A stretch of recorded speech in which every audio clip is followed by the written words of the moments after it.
പ്രിയമുള്ളവരെ, എല്ലാവർക്കും നമസ്കാരം.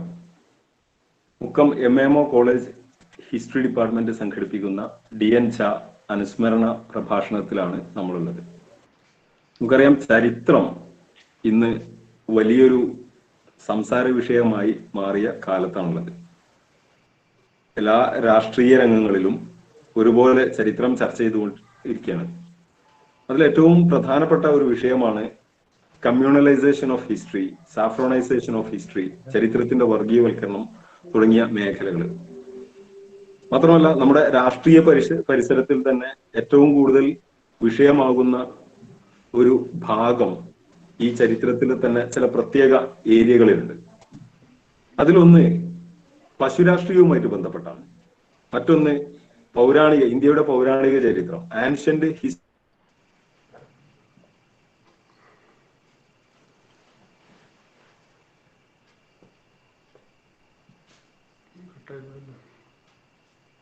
യുമായിട്ട് ബന്ധപ്പെട്ട ഒരുപാട് ചർച്ചകൾ, മിഡീവൽ ഇന്ത്യൻ ഹിസ്റ്ററിയുമായിട്ട് ബന്ധപ്പെട്ട ചർച്ചകൾ, അങ്ങനെ നിരന്തരമായ സംവാദത്തിന് വിധേയമായിക്കൊണ്ടിരിക്കും. പശുവിന്റെ ദേശീയതയും എരുമ ദേശീയതയും ഒക്കെ ഒരുപാട് ചരിത്രകാരന്മാരിൽ ഏറ്റവും പ്രമുഖനായ DN ഝായെ അനുസ്മരിക്കാൻ ഇരിക്കുന്നത്.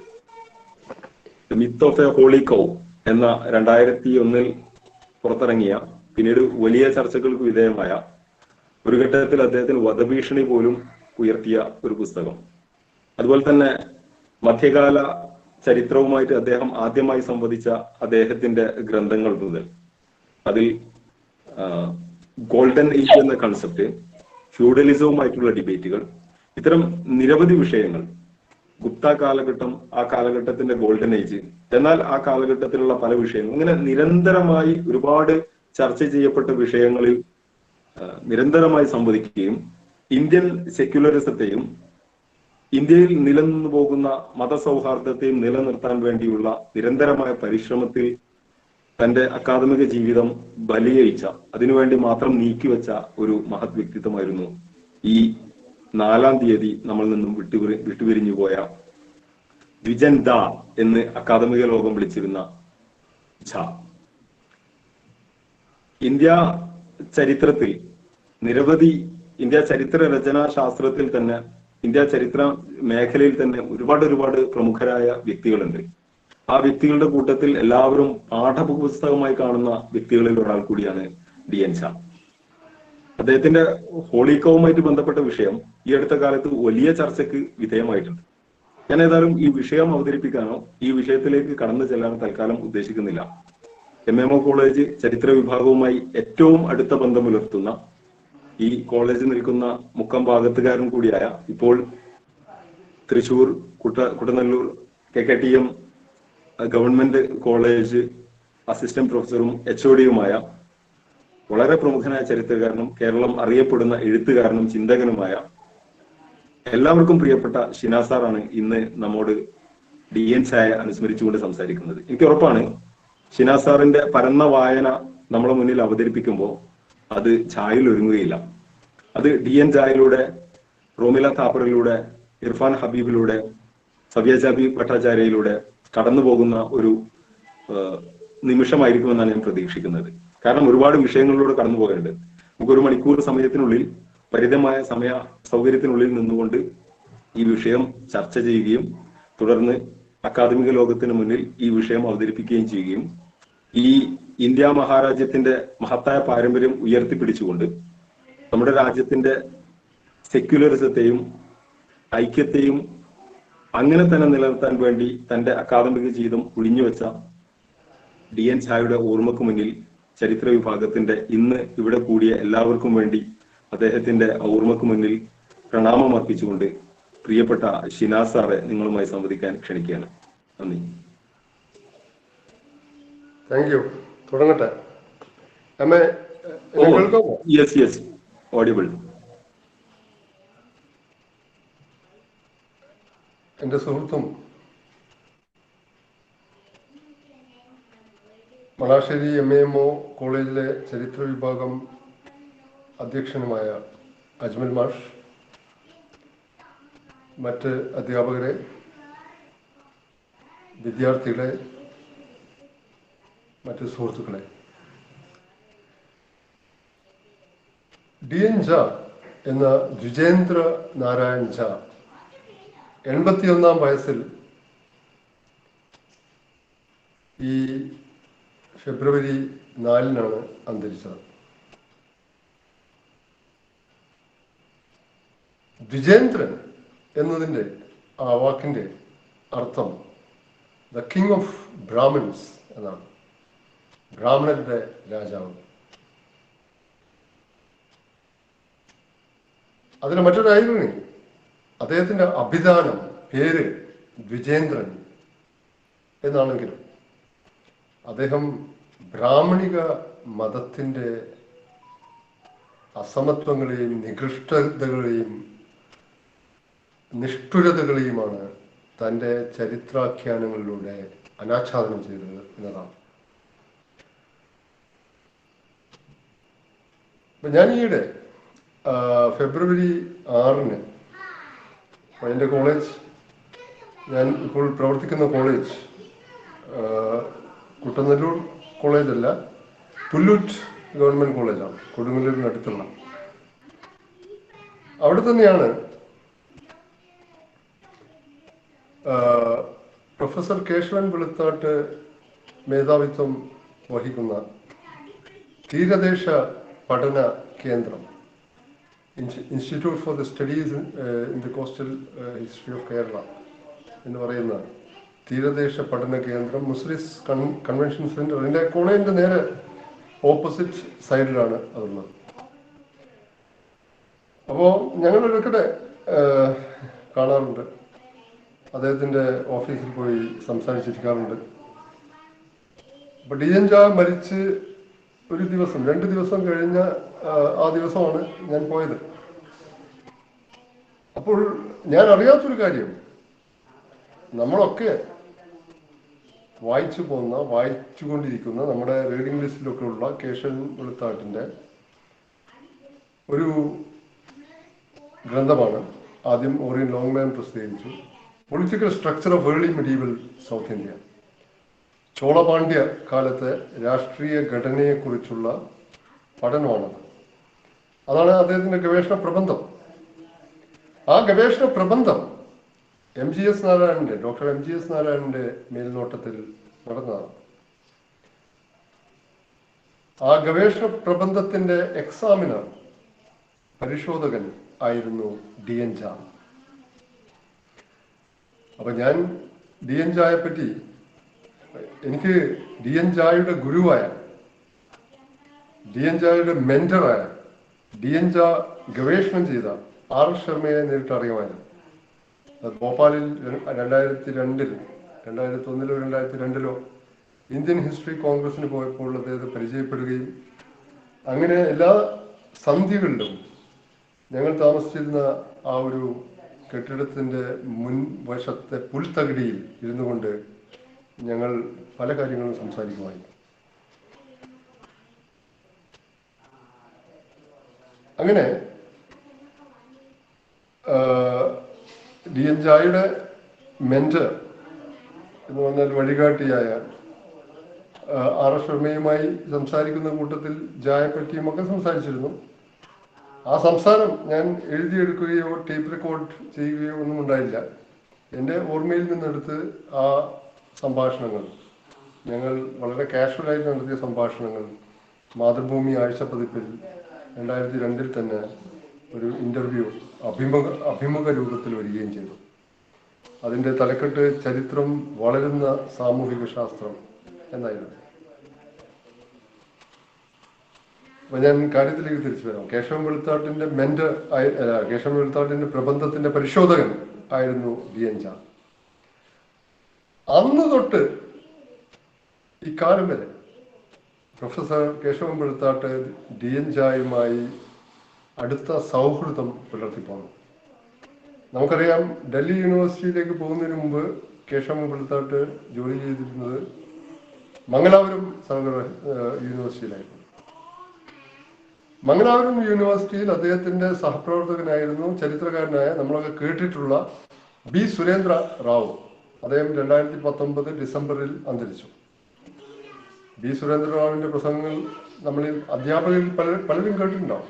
ഒന്നാന്തരം ഇംഗ്ലീഷിൽ വളരെ ഇവോക്കേറ്റീവായിട്ട് സംസാരിക്കുന്ന സുരേന്ദ്ര റാവു. അപ്പോൾ ഈ പിരിയാൻ നേരത്ത് നമ്മളൊക്കെ നമ്മുടെ ലൈബ്രറികളിൽ നിന്ന് പുസ്തകങ്ങൾ എടുക്കാറുണ്ട്. അത് പിരിയാൻ നേരത്ത് തിരിച്ചു കൊടുക്കണം. അത് നഷ്ടപ്പെട്ടു പോയിട്ടുണ്ടെങ്കിൽ റീപ്ലേസ് ചെയ്ത് കൊടുക്കണം, അല്ലെങ്കിൽ അതിന്റെ പണം കൊടുക്കണം. പല സർവകലാശാലകളിലും പല നിയമങ്ങളാണ്. അപ്പൊ ഇവിടെ റീപ്ലേസ് ചെയ്ത് കൊടുക്കുക എന്നതാണ് പ്രധാനം മംഗലാപുരം യൂണിവേഴ്സിറ്റിയിൽ.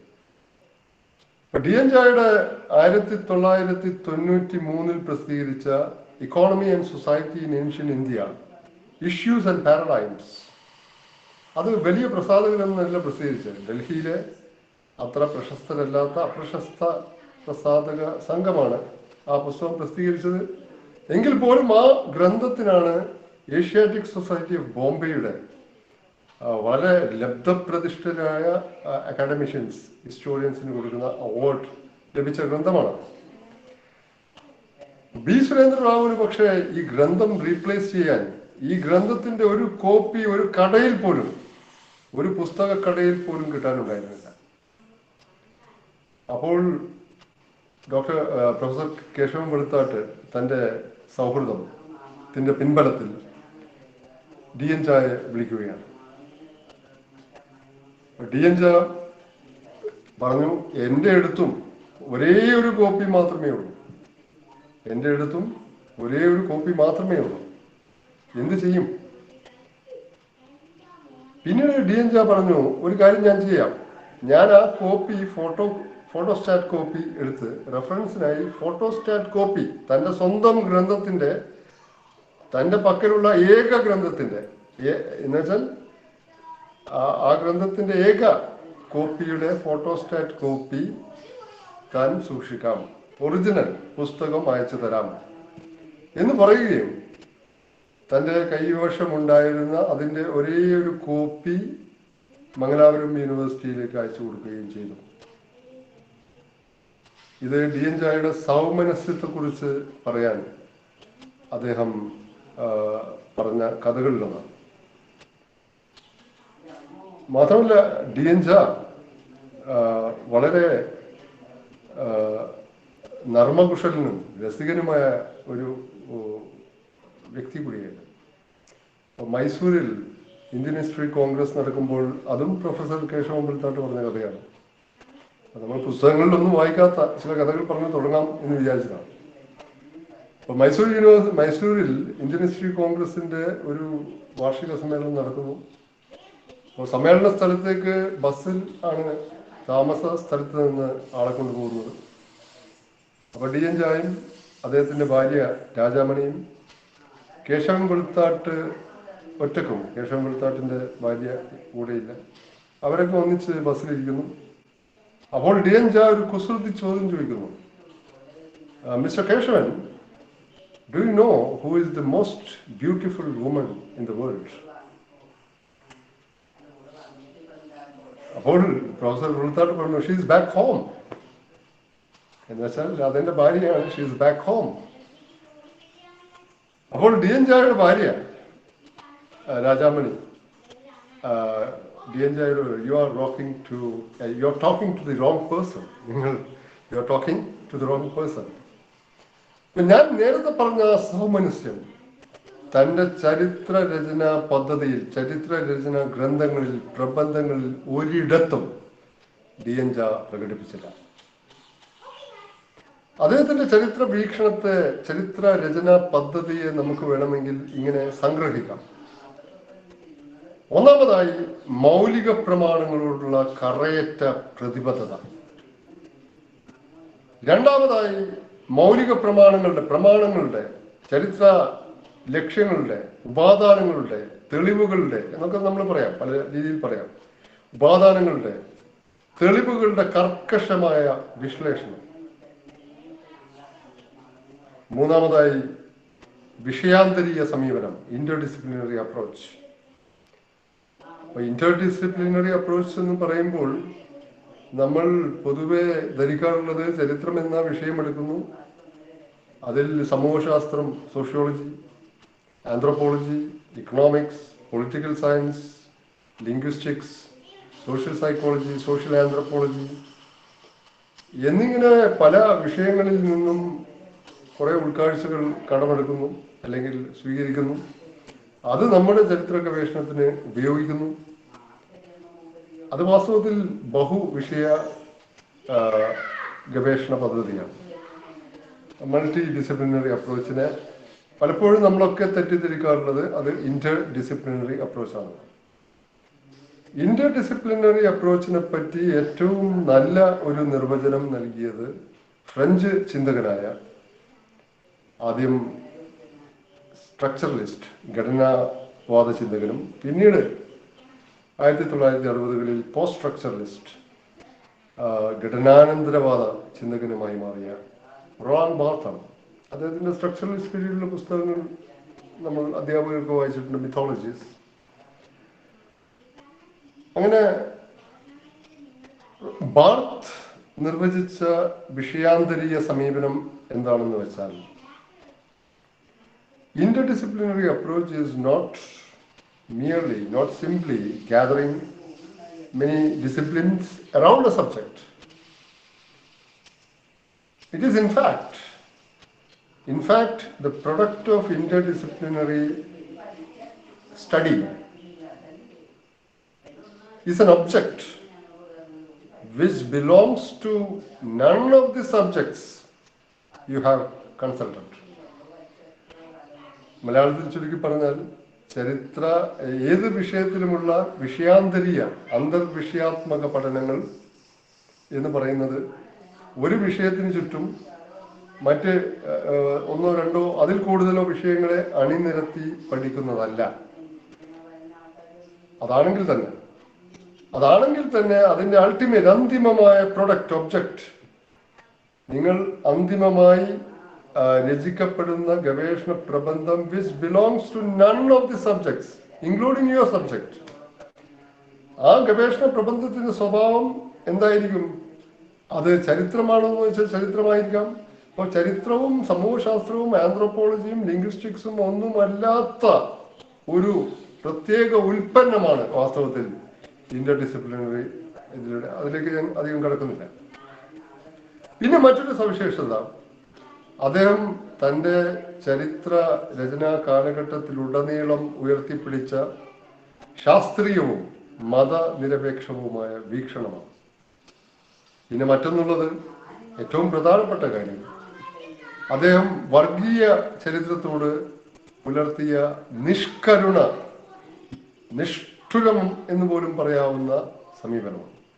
വർഗീയ ചരിത്രത്തെ അദ്ദേഹം വെച്ചു പൊറുപ്പിച്ചില്ല. ഇങ്ങനെ ധാരാളം സവിശേഷതകളുള്ള ചരിത്രകാരനാണ് കഴിഞ്ഞ ഫെബ്രുവരി 4-ന് 81-ാം വയസ്സിൽ വിട പറഞ്ഞത്. DN ജോയുടെ സംഭാവനകളെ പറ്റി ചോദിച്ചാൽ അദ്ദേഹത്തിന്റെ സംഭാവനകൾ പലതുണ്ട്. അദ്ദേഹത്തിന്റെ ആദ്യത്തെ പുസ്തകം 1967-ൽ പുറത്തിറങ്ങിയ revenue system in the post Maurya and Gupta times എന്ന ഗ്രന്ഥമായി. DN ജോ വ്യാപരിച്ചത് പ്രാചീനേന്ത്യയുടെയും മധ്യകാലാരംഭ ഇന്ത്യ, ഏർലി മിഡീവൽ, പൂർണ്ണമായും മിഡീവലല്ല, മധ്യകാലാരംഭ ഇന്ത്യയുടെയും സാമൂഹിക സാമ്പത്തിക ചരിത്രത്തിലാണ്. എന്താണ് മധ്യകാലാരംഭ ഇന്ത്യ എന്നുള്ള പരികല്പന എങ്ങനെ വരുന്നു എന്ന കാര്യം പിന്നീട് ഞാൻ വിശദീകരിക്കും. അപ്പൊ ആദ്യത്തെ പുസ്തകം revenue system in the post Maurya and Gupta times 1967-ൽ പ്രസിദ്ധീകരിച്ചത് മുതൽ 2020-ൽ അദ്ദേഹത്തിന്റെ ഏറ്റവും ഒടുവിലത്തെ 2020 ജനുവരിയിൽ ഏറ്റവും അദ്ദേഹം എഡിറ്റ് ചെയ്ത 10 പ്രബന്ധങ്ങൾ ഉൾക്കൊള്ളുന്ന ഒരു പുസ്തകം പുറത്തു വന്നു. ആ പുസ്തകത്തിന്റെ തലക്കെട്ട് പേര് ഇതാണ്: drink of immortality, essays on distillation and alcohol use in ancient India. അപ്പോൾ അത്തരം വിഷയങ്ങൾ, drink of immortality, essays on distillation and alcohol use in ancient India. അത് പറയുമ്പോൾ അതിന് മുൻ വർഷങ്ങളിൽ മംഗലാപുരത്തും ബാംഗ്ലൂരിലുമൊക്കെ സ്ത്രീകൾ പബ്ബിൽ കയറി മദ്യപിക്കുന്നത് ശ്രീരാമസേനക്കാർ തടയുകയും സ്ത്രീകളെ അതിക്രൂരമായി ദേഹോപദ്രവം ചെയ്യുകയും ചെയ്തു. ഈ ഗ്രന്ഥത്തിലൂടെ DN ഝാ വരച്ചു കാട്ടിയത്, ഇതിലെ 10 പ്രബന്ധങ്ങളിലൂടെ അദ്ദേഹം സമർത്ഥിച്ചത്, ഈ പൗരാണിക ഇന്ത്യയിൽ ദേവീദേവന്മാർ മാത്രമല്ല, സാധാരണക്കാരായിട്ടുള്ള സ്ത്രീകളും പുരുഷന്മാരും ഒക്കെ മദ്യസേവ നടത്തിയിരുന്നു എന്ന് അസന്നിഗ്ധമായി. ഇത് ശ്രീരാമസേനക്കാർ ഭാരതീയ പൈതൃകം, ഭാരതീയ കൾച്ചറൽ എത്തോസിനൊക്കെ വിപരീതമാണ് ഈ പ്രവൃത്തി എന്ന് പറഞ്ഞാണ് ഇത് ചെയ്തത്. അങ്ങനെ ഒരു ഭാരതീയ പൈതൃകമില്ല.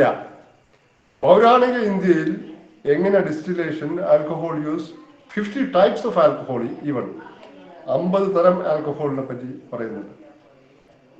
അപ്പൊ പൗരാണിക ഇന്ത്യക്ക് ഇല്ലാത്ത ഈ മൂല്യ വ്യവസ്ഥ എങ്ങനെ ശ്രീരാമസേനക്കാർ ഈ ഉത്തരാധുനിക ഇന്ത്യയിൽ കണ്ടെത്തുന്നു? അതിനുള്ള ഒരു പരോക്ഷ മറുപടി കൂടിയായിട്ടാണ് ഈ drink of immortality, essays on distillation and alcohol use in ancient India എന്ന ഗ്രന്ഥം അദ്ദേഹം 2020 എഡിറ്റ് ചെയ്തു. അത് ആൽക്കഹോളിനെ പ്രകീർത്തിക്കുന്ന ഗ്രന്ഥമല്ല. ഹിന്ദുത്വവാദികളിലെ തന്നെ തീവ്ര ഹിന്ദുത്വവാദികളായ ശ്രീരാമസേനക്കാരും ബജ്രംഗ് ദൾക്കാരും ഒക്കെ ഇപ്പോൾ ഉയർത്തുന്ന ചില നിരർത്ഥക വൃഥാസ്ഥൂല വാദമുഖങ്ങളെ നിലം പരിശാക്കാൻ എഴുതിയ ഗ്രന്ഥമാണ്. DN ഝായുടെ 2 ഗ്രന്ഥങ്ങളെ കുറിച്ച് അജ്മൽ മാഷ് സ്വാഗത പ്രസംഗത്തിൽ പ്രതിപാദിക്കുകയുണ്ടായി. അതിലൊന്ന് 2002 പുറത്തിറങ്ങിയ holy cow, beef in Indian dietary traditions, വിശുദ്ധ പശു ഇന്ത്യൻ ആഹാര ഭക്ഷ്യ വ്യവസ്ഥയിൽ അല്ലെങ്കിൽ പാരമ്പര്യത്തിൽ ബീഫിന്റെ സ്ഥാനം എന്ന് മലയാളത്തിൽ ട്രാൻസ്ലേറ്റ് ചെയ്യാം. അത് 2002 പുറത്തിറങ്ങി. 2002 അത് പുറത്തിറങ്ങിയ ഉടനെ DN ഝാക്കെതിരെ അസഭ്യവർഷം മാത്രമല്ല, നേരത്തെ അജ്മൽ മാഷ് ചൂണ്ടിക്കാണിച്ചതുപോലെ വധഭീഷണിയും ഉണ്ടായി. അദ്ദേഹം എവിടെയൊക്കെ ലെക്ചർ ചെയ്യാൻ പോകുന്നുവോ അവിടെയൊക്കെ അദ്ദേഹത്തിന്റെ പ്രഭാഷണങ്ങൾ തടസ്സപ്പെടുത്താൻ ഇവർ മുന്നോട്ട് വന്നു. അങ്ങനെ ഒരു നിവൃത്തിയുമില്ലാതെ ആ ഗ്രന്ഥം അദ്ദേഹത്തിന് താൽക്കാലികമായി പിൻവലിക്കേണ്ടി വന്നു. പിന്നീട് അതേ ഗ്രന്ഥം വേഴ്സോ, ഇന്റർനാഷണൽ പബ്ലിഷേഴ്സ് ആണ്, പിന്നെ നവയാന ഒക്കെ ഇറക്കി. അതിന്റെ തുടർച്ചയായി 2009 ഇറങ്ങിയ ഗ്രന്ഥമാണ് holy cow, the myth of the holy cow, വിശുദ്ധ പശു എന്ന മിത്ത്. അതിൽ അദ്ദേഹം അസന്നിഗ്ധമായി സമർത്ഥിച്ചത് പശു വിശുദ്ധമാവുന്നത് 19ാം നൂറ്റാണ്ടിന്റെ ഉത്തരാർദ്ധത്തിലാണെന്നും അതിനെ രാഷ്ട്രീയമായി ഉപയോഗിക്കുകയായിരുന്നുവെന്നും പശു ഹിന്ദുത്വവാദികളെ സംബന്ധിച്ചിടത്തോളം ആധുനിക കാലത്ത് ഒരു രാഷ്ട്രീയ മൃഗമാണെന്നും, അത് മാത്രമല്ല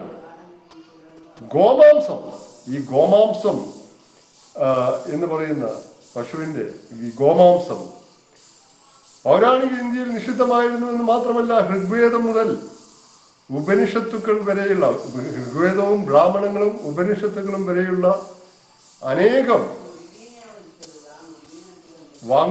വാങ്മയങ്ങളും ഗ്രന്ഥങ്ങളിലെയും അവിതർക്കിതമായ പരാമർശങ്ങൾ, പ്രത്യേകിച്ച് ഋഗ്വേദത്തിലെ 10ാം മണ്ഡലം 7ാം മണ്ഡലത്തിലെയൊക്കെ ഈ ഗോമാംസ ഭോജനം, യാഗയജ്ഞാദികളിൽ മൃഗങ്ങൾ ബലി കഴിക്കപ്പെട്ടിരുന്നു. അതിൽ പശുവും ഉൾപ്പെടും, കുതിരയും പശുവും ഒക്കെ ബലി കഴിക്കപ്പെട്ടിരുന്നു. ഈ ഗോമാംസം, പശുവിന്റെ മാംസം അന്ന് ഏറ്റവും പ്രിയങ്കരമായ മാംസം, അതായത് ബലി കഴിക്കപ്പെട്ടാൽ ആ പശുവിന്റെ മാംസം വിതരണം ചെയ്യുന്നതും പാചകം ചെയ്യുന്നതും ഒക്കെയുള്ള, പിന്നെ ആഹരിക്കുന്നതും ഒക്കെ ആയിട്ടുള്ള പരാമർശങ്ങൾ ഋഗ്വേദത്തിൽ തന്നെ, ഏറ്റവും ആദ്യ വേദത്തിൽ തന്നെ അതിനെപ്പറ്റിയുള്ള പരാമർശങ്ങളുണ്ട്. മാത്രമല്ല ഈ വേദങ്ങളിൽ തന്നെ ഇന്ദ്രന് കാള ഇറച്ചിയോടായിരുന്നു പ്രിയം.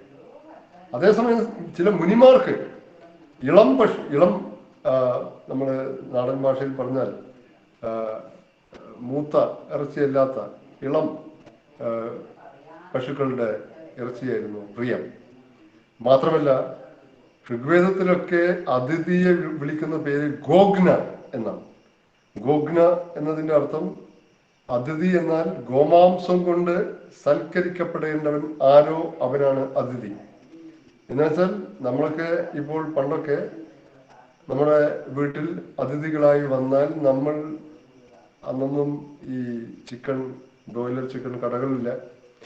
വീട്ടിൽ വളർത്തുന്ന കോഴിയെ പിടിച്ച് അറക്കും.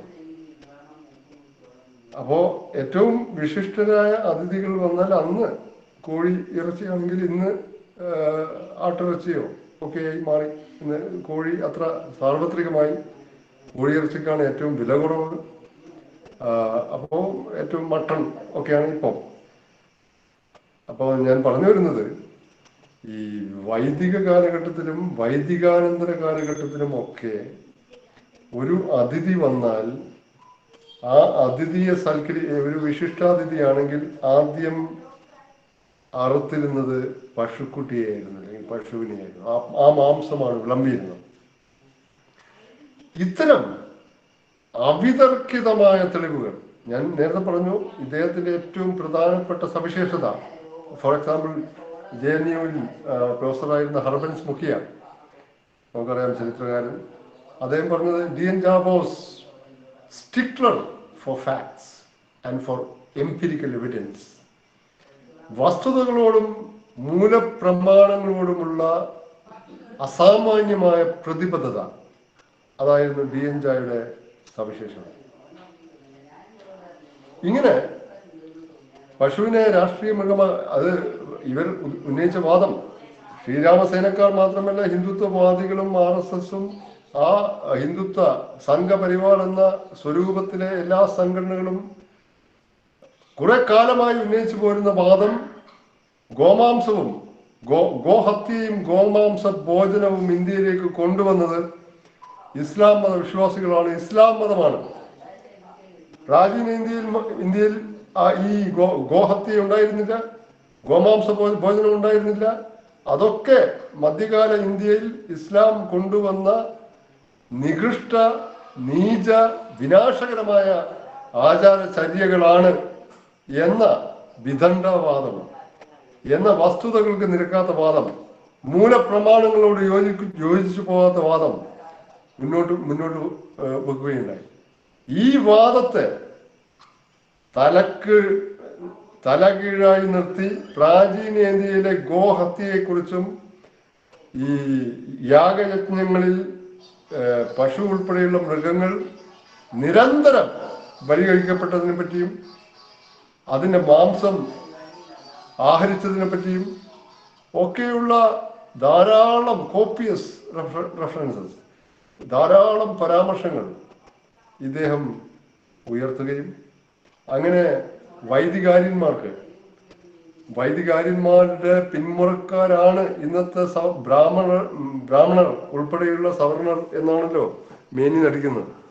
വൈദികാര്യന്മാർ കാസ്പിയൻ കടലിനോട് ചേർന്നുള്ള മധ്യേഷ്യയിലെ, സെൻട്രൽ ഏഷ്യയിലെ പുൽമേടുകളിൽ നിന്ന് ഏതാണ്ട് 1500 BC ഇന്ത്യയിലേക്ക് മൈഗ്രേറ്റ് ചെയ്തതാണോ ഇൻവേഡ് ചെയ്തതാണോ അതൊരു തർക്കമായി നിൽക്കുന്നു. അതിലേക്ക് ഞാൻ പോകുന്നില്ല, അത് മൈഗ്രേഷൻ ആണോ ഇൻവേഷൻ ആണോ എന്നുള്ളത്. ഏതായാലും നമുക്കൊരു കാര്യം അറിയാം, 1500 BC ജനുവരി 1 1,00,000 ആര്യന്മാർ ഇന്ത്യയിലേക്ക്, അല്ലെങ്കിൽ ഇറാൻ വഴി അഫ്ഗാനിസ്ഥാൻ വഴി ഇന്ത്യയിലേക്ക് വരികയായിരുന്നില്ല. അവർ പല പല ഘട്ടങ്ങളിൽ പല പല ബാൻസ് ആയിട്ട്, ചിലപ്പോൾ 100, 200, 300, 400 ഒക്കെ ആയിട്ട് വരുന്നതും അതിനൊക്കെ DNA എവിഡൻസ് ഉണ്ട്. പ്രാചീന DNA പഠനങ്ങൾ അത് അസംഖ്യമായി തെളിയിച്ചിട്ടുണ്ട്. അപ്പൊ ആ ജീൻ സീക്വൻസും ഏർലി ഇന്ത്യൻസ്, ടോണി ജോസഫ് എഴുതിയ പുസ്തകമാണ്, അത് വായിച്ചാൽ നമുക്ക് മനസ്സിലാവും. നോർത്ത് ഇന്ത്യയിലെ ചില ജീൻ പ്രത്യേകതകൾ സൗത്ത് ഇന്ത്യയിൽ എത്തുമ്പോൾ അതിന്റെ പ്രത്യേകതകൾ മാറുന്നു. അപ്പോൾ അതും സെൻട്രൽ ഏഷ്യയിലെ ഇപ്പോഴത്തെ ചില ജീൻ പ്രത്യേകതകളും. അപ്പോൾ ഞാൻ സെൻട്രൽ ഏഷ്യയിൽ പലവട്ടം പോയ വ്യക്തിയാണ്. അവിടെ കുതിരയുടെ ഇറച്ചി ഇഷ്ടഭോജനമാണ്. നമ്മൾ കുതിര ഇറച്ചി, അപ്പോൾ ആര്യന്മാർ സെൻട്രൽ ഏഷ്യയിൽ നിന്ന് കൊണ്ടുവന്ന മതവിശ്വാസങ്ങൾ, ദേവന്മാർ പോലും, ആര്യന്മാർ ആദ്യം ഇറാനിലെത്തുന്നു. ഇന്ദ്രനും അതുപോലെ അഗ്നിയും ഒക്കെ സെന്റ് അവസ്ഥയിലുണ്ട്.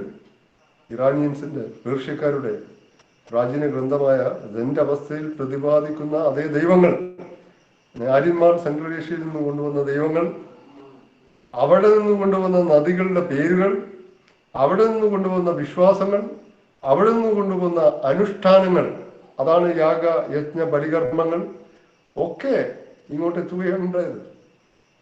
അപ്പൊ പ്രാചീന ഇന്ത്യയിൽ ഗോമാംസം ഭക്ഷിച്ചിരുന്നില്ല എന്ന് പറയുന്നത് ഈ ഋഗ്വേദം മുതൽ തൈത്തിരീയ ഉപനിഷത്തുക്കൾ വരെയുള്ള ബ്രാഹ്മണങ്ങളും വരെയുള്ള മറ്റ് സെക്കുലർ ഗ്രന്ഥങ്ങളും ഒക്കെയുള്ള കുറെ കാര്യങ്ങളിലെ പരാമർശങ്ങൾ നിരയായി നിർത്തി ഇവരെ പൊരിച്ചു കളഞ്ഞു. കാരണം വൈദികാര്യന്മാരുടെ, വൈദിക ബ്രാഹ്മണരുടെ പിൻഗാമികളാണ് എന്ന് അവകാശപ്പെടുന്നവരെ ഇത്രമേൽ അലോസരപ്പെടുത്തുന്ന രണ്ട് ഗ്രന്ഥങ്ങൾ ഉണ്ടായിട്ടില്ല. ഒന്ന് beef in Indian dietary traditions, രണ്ട് the myth of the holy cow. ഇത് വലിയ വിവാദങ്ങൾ ഉണ്ടാക്കിയ ഗ്രന്ഥങ്ങളാണ്. പക്ഷേ ഈ ഗ്രന്ഥങ്ങൾ അസന്നിഗ്ധമായി അനാച്ഛാദനം ചെയ്തത്, പുറത്തു കൊണ്ടുവന്നത് പ്രാചീന ഇന്ത്യയിൽ പശു മാംസം കഴിച്ചിരുന്നു, ഗോഹത്യ നടന്നിരുന്നു. പശുവിന് ഒരു വിശുദ്ധ പരിവേഷം ലഭിക്കുന്നത് വളരെ റീസെന്റ് ആയിട്ടാണ്. എന്നുവെച്ചാൽ 19-ാം നൂറ്റാണ്ടിലൊക്കെയാണ് ഈ പശുവിന് ഈ ഭാരത് മാതാ കി ജയ് എന്നൊക്കെ പറയുന്ന ഭാരത് മാത എന്ന സങ്കല്പനത്തിന് ഒക്കെ ഒരു പ്രാധാന്യം അല്ലെങ്കിൽ റീസെന്റ് ആണ്. അപ്പോ പശുവിനെ ഒരു രാഷ്ട്രീയ, എന്ന് വെച്ചാൽ ബ്രിട്ടീഷ് കൊളോണിയലിസത്തിനെതിരെ ഹിന്ദുക്കളെയും സിഖുകാരെയും ഒക്കെ അണിനിരത്താൻ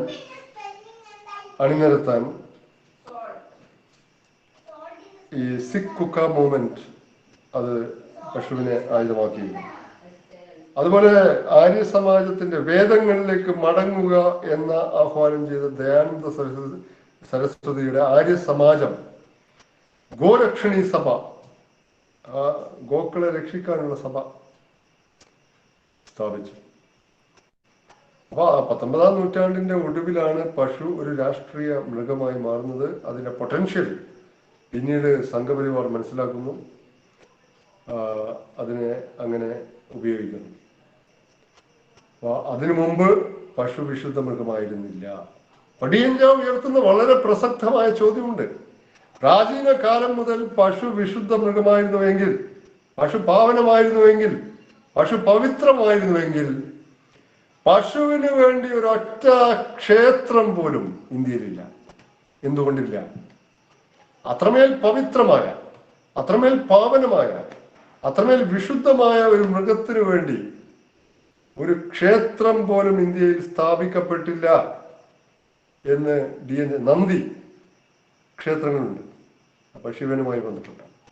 എന്നാൽ പശുവിന് വേണ്ടി മാത്രം എക്സ്ക്ലൂസീവായിട്ട് ഇന്ത്യയിൽ ഒരു ക്ഷേത്രം സ്ഥാപിക്കപ്പെട്ടില്ല. അപ്പൊ പശു ഒരു രാഷ്ട്രീയ മുഖമാണ്. രാഷ്ട്രീയ സംഘാടനത്തിന് അതിവിദഗ്ധമായി ഗോൾവാൾക്കർ തുടങ്ങിയവർ പിന്നീട് ഉപയോഗിച്ചു വന്ന ഒരു ഇതാണ്. ഇപ്പൊ ഗോമാംസം നിരോധിക്കുന്നതിന് മുമ്പ് ഞാൻ മാതൃഭൂമി ആഴ്ചപ്പതിപ്പിൽ ഇനി ബിരിയാണിയും നിരോധിക്കുമോ, ഈ നിരോധനം വരുന്നതിന് ഏതാനും മാസങ്ങൾക്ക് മുമ്പ് ഒരു കവർ സ്റ്റോറി ചെയ്തിരുന്നു. അത് ഡൽഹിയിലെ IIT-കളിലും മറ്റും ഈ നോൺ വെജിറ്റേറിയൻ ഫുഡ് നൽകുന്നതിനെ പറ്റിയുള്ള പ്രശ്നങ്ങളായിരുന്നു. ഈ വെജിറ്റേറിയനിസം എങ്ങനെയാണ് പിന്നീട് പോസ്റ്റ് മൗര്യ പീരീഡിൽ ഈ ബ്രാഹ്മണർ വെജിറ്റേറിയനിസത്തിലേക്ക് മാറുന്നത്, അതിനെപ്പറ്റി ഞാൻ പറയാം. അപ്പൊ പശുവിനെ ഒരു രാഷ്ട്രീയ മൃഗമാക്കുന്ന സംഘപരിവാറിന്റെ വളരെ പ്രതിലോമപരമായ രാഷ്ട്രീയ പദ്ധതിയെ തകർക്കുന്ന, അല്ലെങ്കിൽ അവരുടെ വാദമുഖങ്ങളെ പിച്ചി ചീന്തുന്ന ഗ്രന്ഥങ്ങളായിരുന്നു DN ജായുടെ ഈ രണ്ട് ഗ്രന്ഥങ്ങൾ. അപ്പൊ അത് മാത്രമാണോ? അപ്പൊ അദ്ദേഹം കഴിഞ്ഞ 2 പതിറ്റാണ്ടായി അദ്ദേഹത്തിന്റെ ഊർജം, അദ്ദേഹത്തിന്റെ ബൗദ്ധിക ഊർജം മുഴുവൻ വിനിയോഗിക്കപ്പെട്ടത് സംഘപരിവാർ ശക്തികൾ മുന്നോട്ട് വെക്കുന്ന ഹിന്ദുത്വ ചരിത്ര വ്യാഖ്യാനത്തിന് എതിരെയാണ്. മാത്രമല്ല, ഇന്ത്യയുടെ പ്രാചീന ചരിത്രം ഹിന്ദുത്വം എന്ന് വെച്ചാൽ ഹിന്ദു തന്മയിൽ അധിഷ്ഠിതമായ ചരിത്രമാണ് എന്ന വാദത്തെയും അദ്ദേഹം പിച്ചിച്ചേന്തി. ഇന്ത്യയിൽ ഉണ്ടായിരുന്നത് സങ്കീർണ ബഹുത്വമാണ്. നമ്മൾ പലപ്പോഴും India was eternally tolerant, peaceful. ഹിന്ദുക്കളെ പറ്റി അല്ലെങ്കിൽ ഇന്ത്യയെ പറ്റി ഒക്കെ പറയുമ്പോൾ എറ്റേണലി അത്രയും സഹിഷ്ണുതയുള്ള സമാധാനപ്രിയരായ ജനം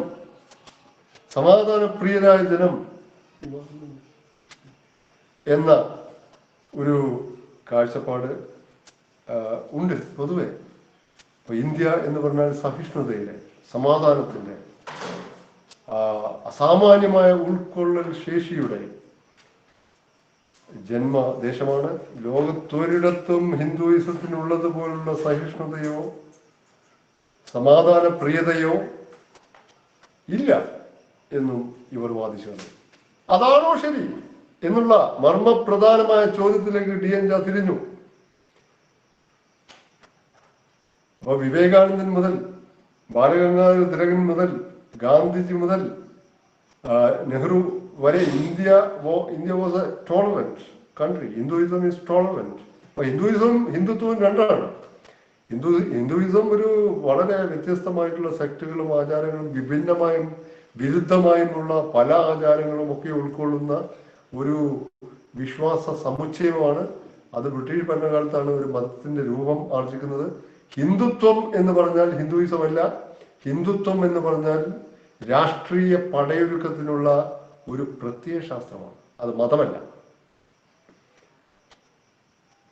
അപ്പോ വീർ സവർക്കർ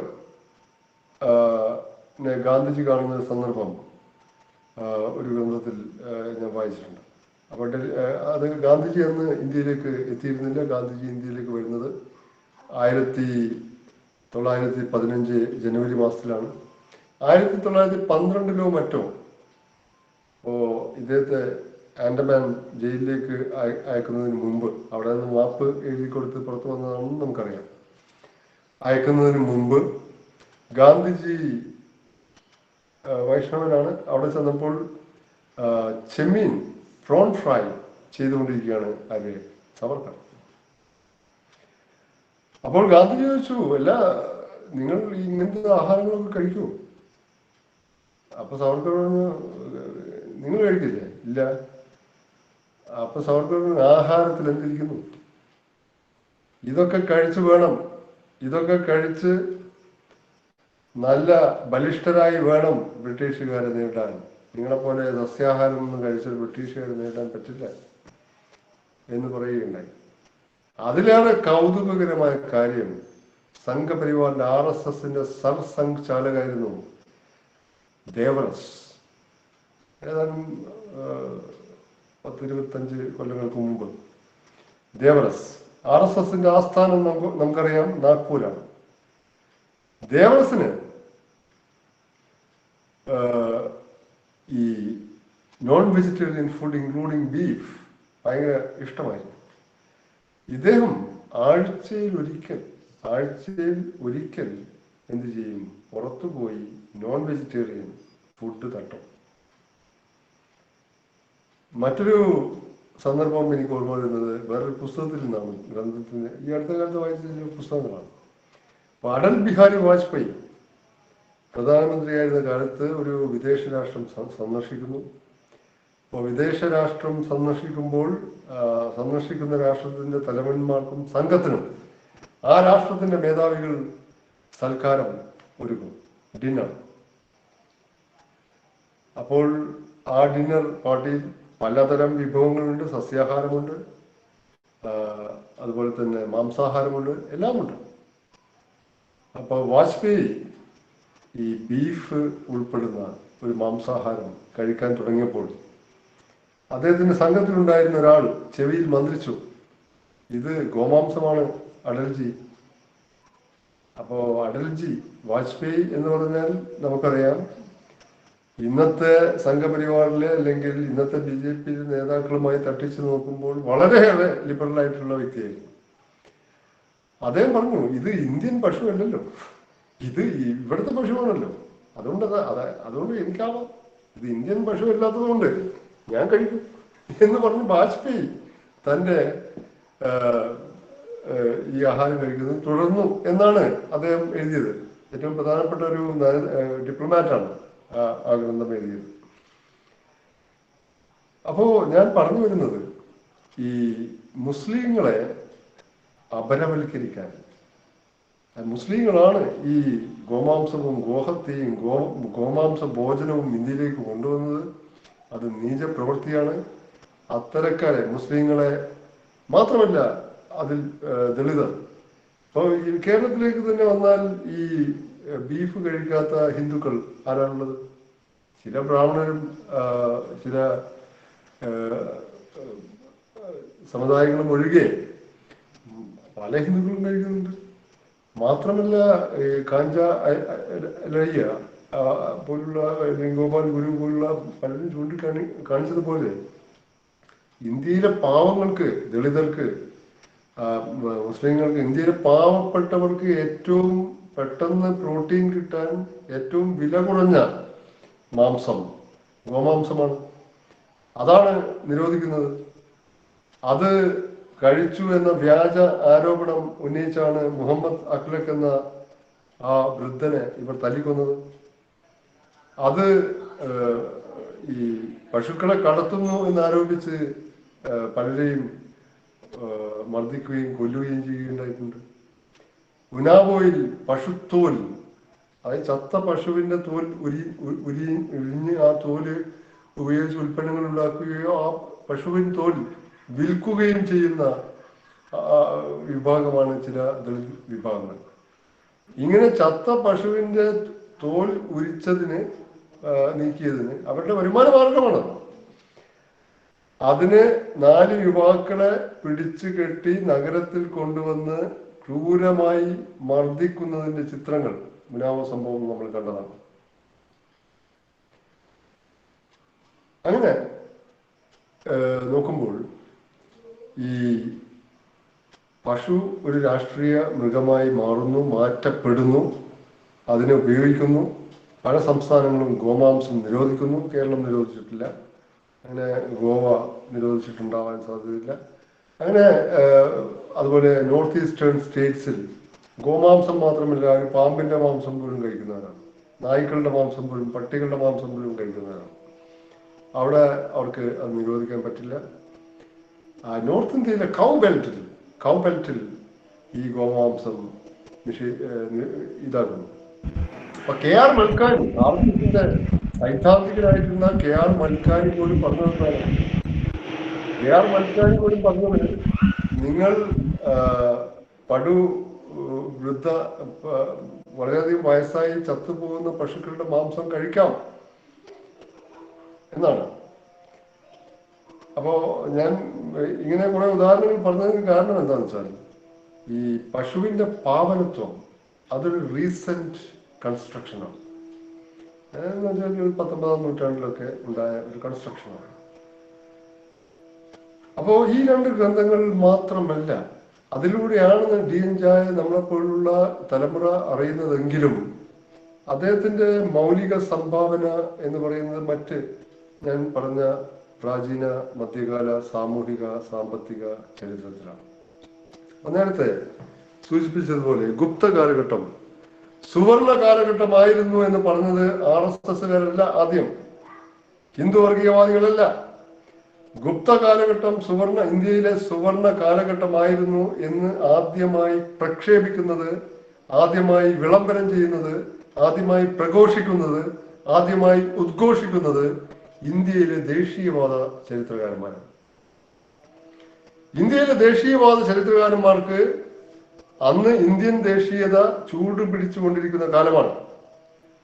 അപ്പോൾ ഒരു ഇൻഫീരിയോറിറ്റി കോംപ്ലക്സ് ഇന്ത്യക്കാർക്ക് പൊതുവിലുണ്ടായിരുന്ന ഒരു കാലം.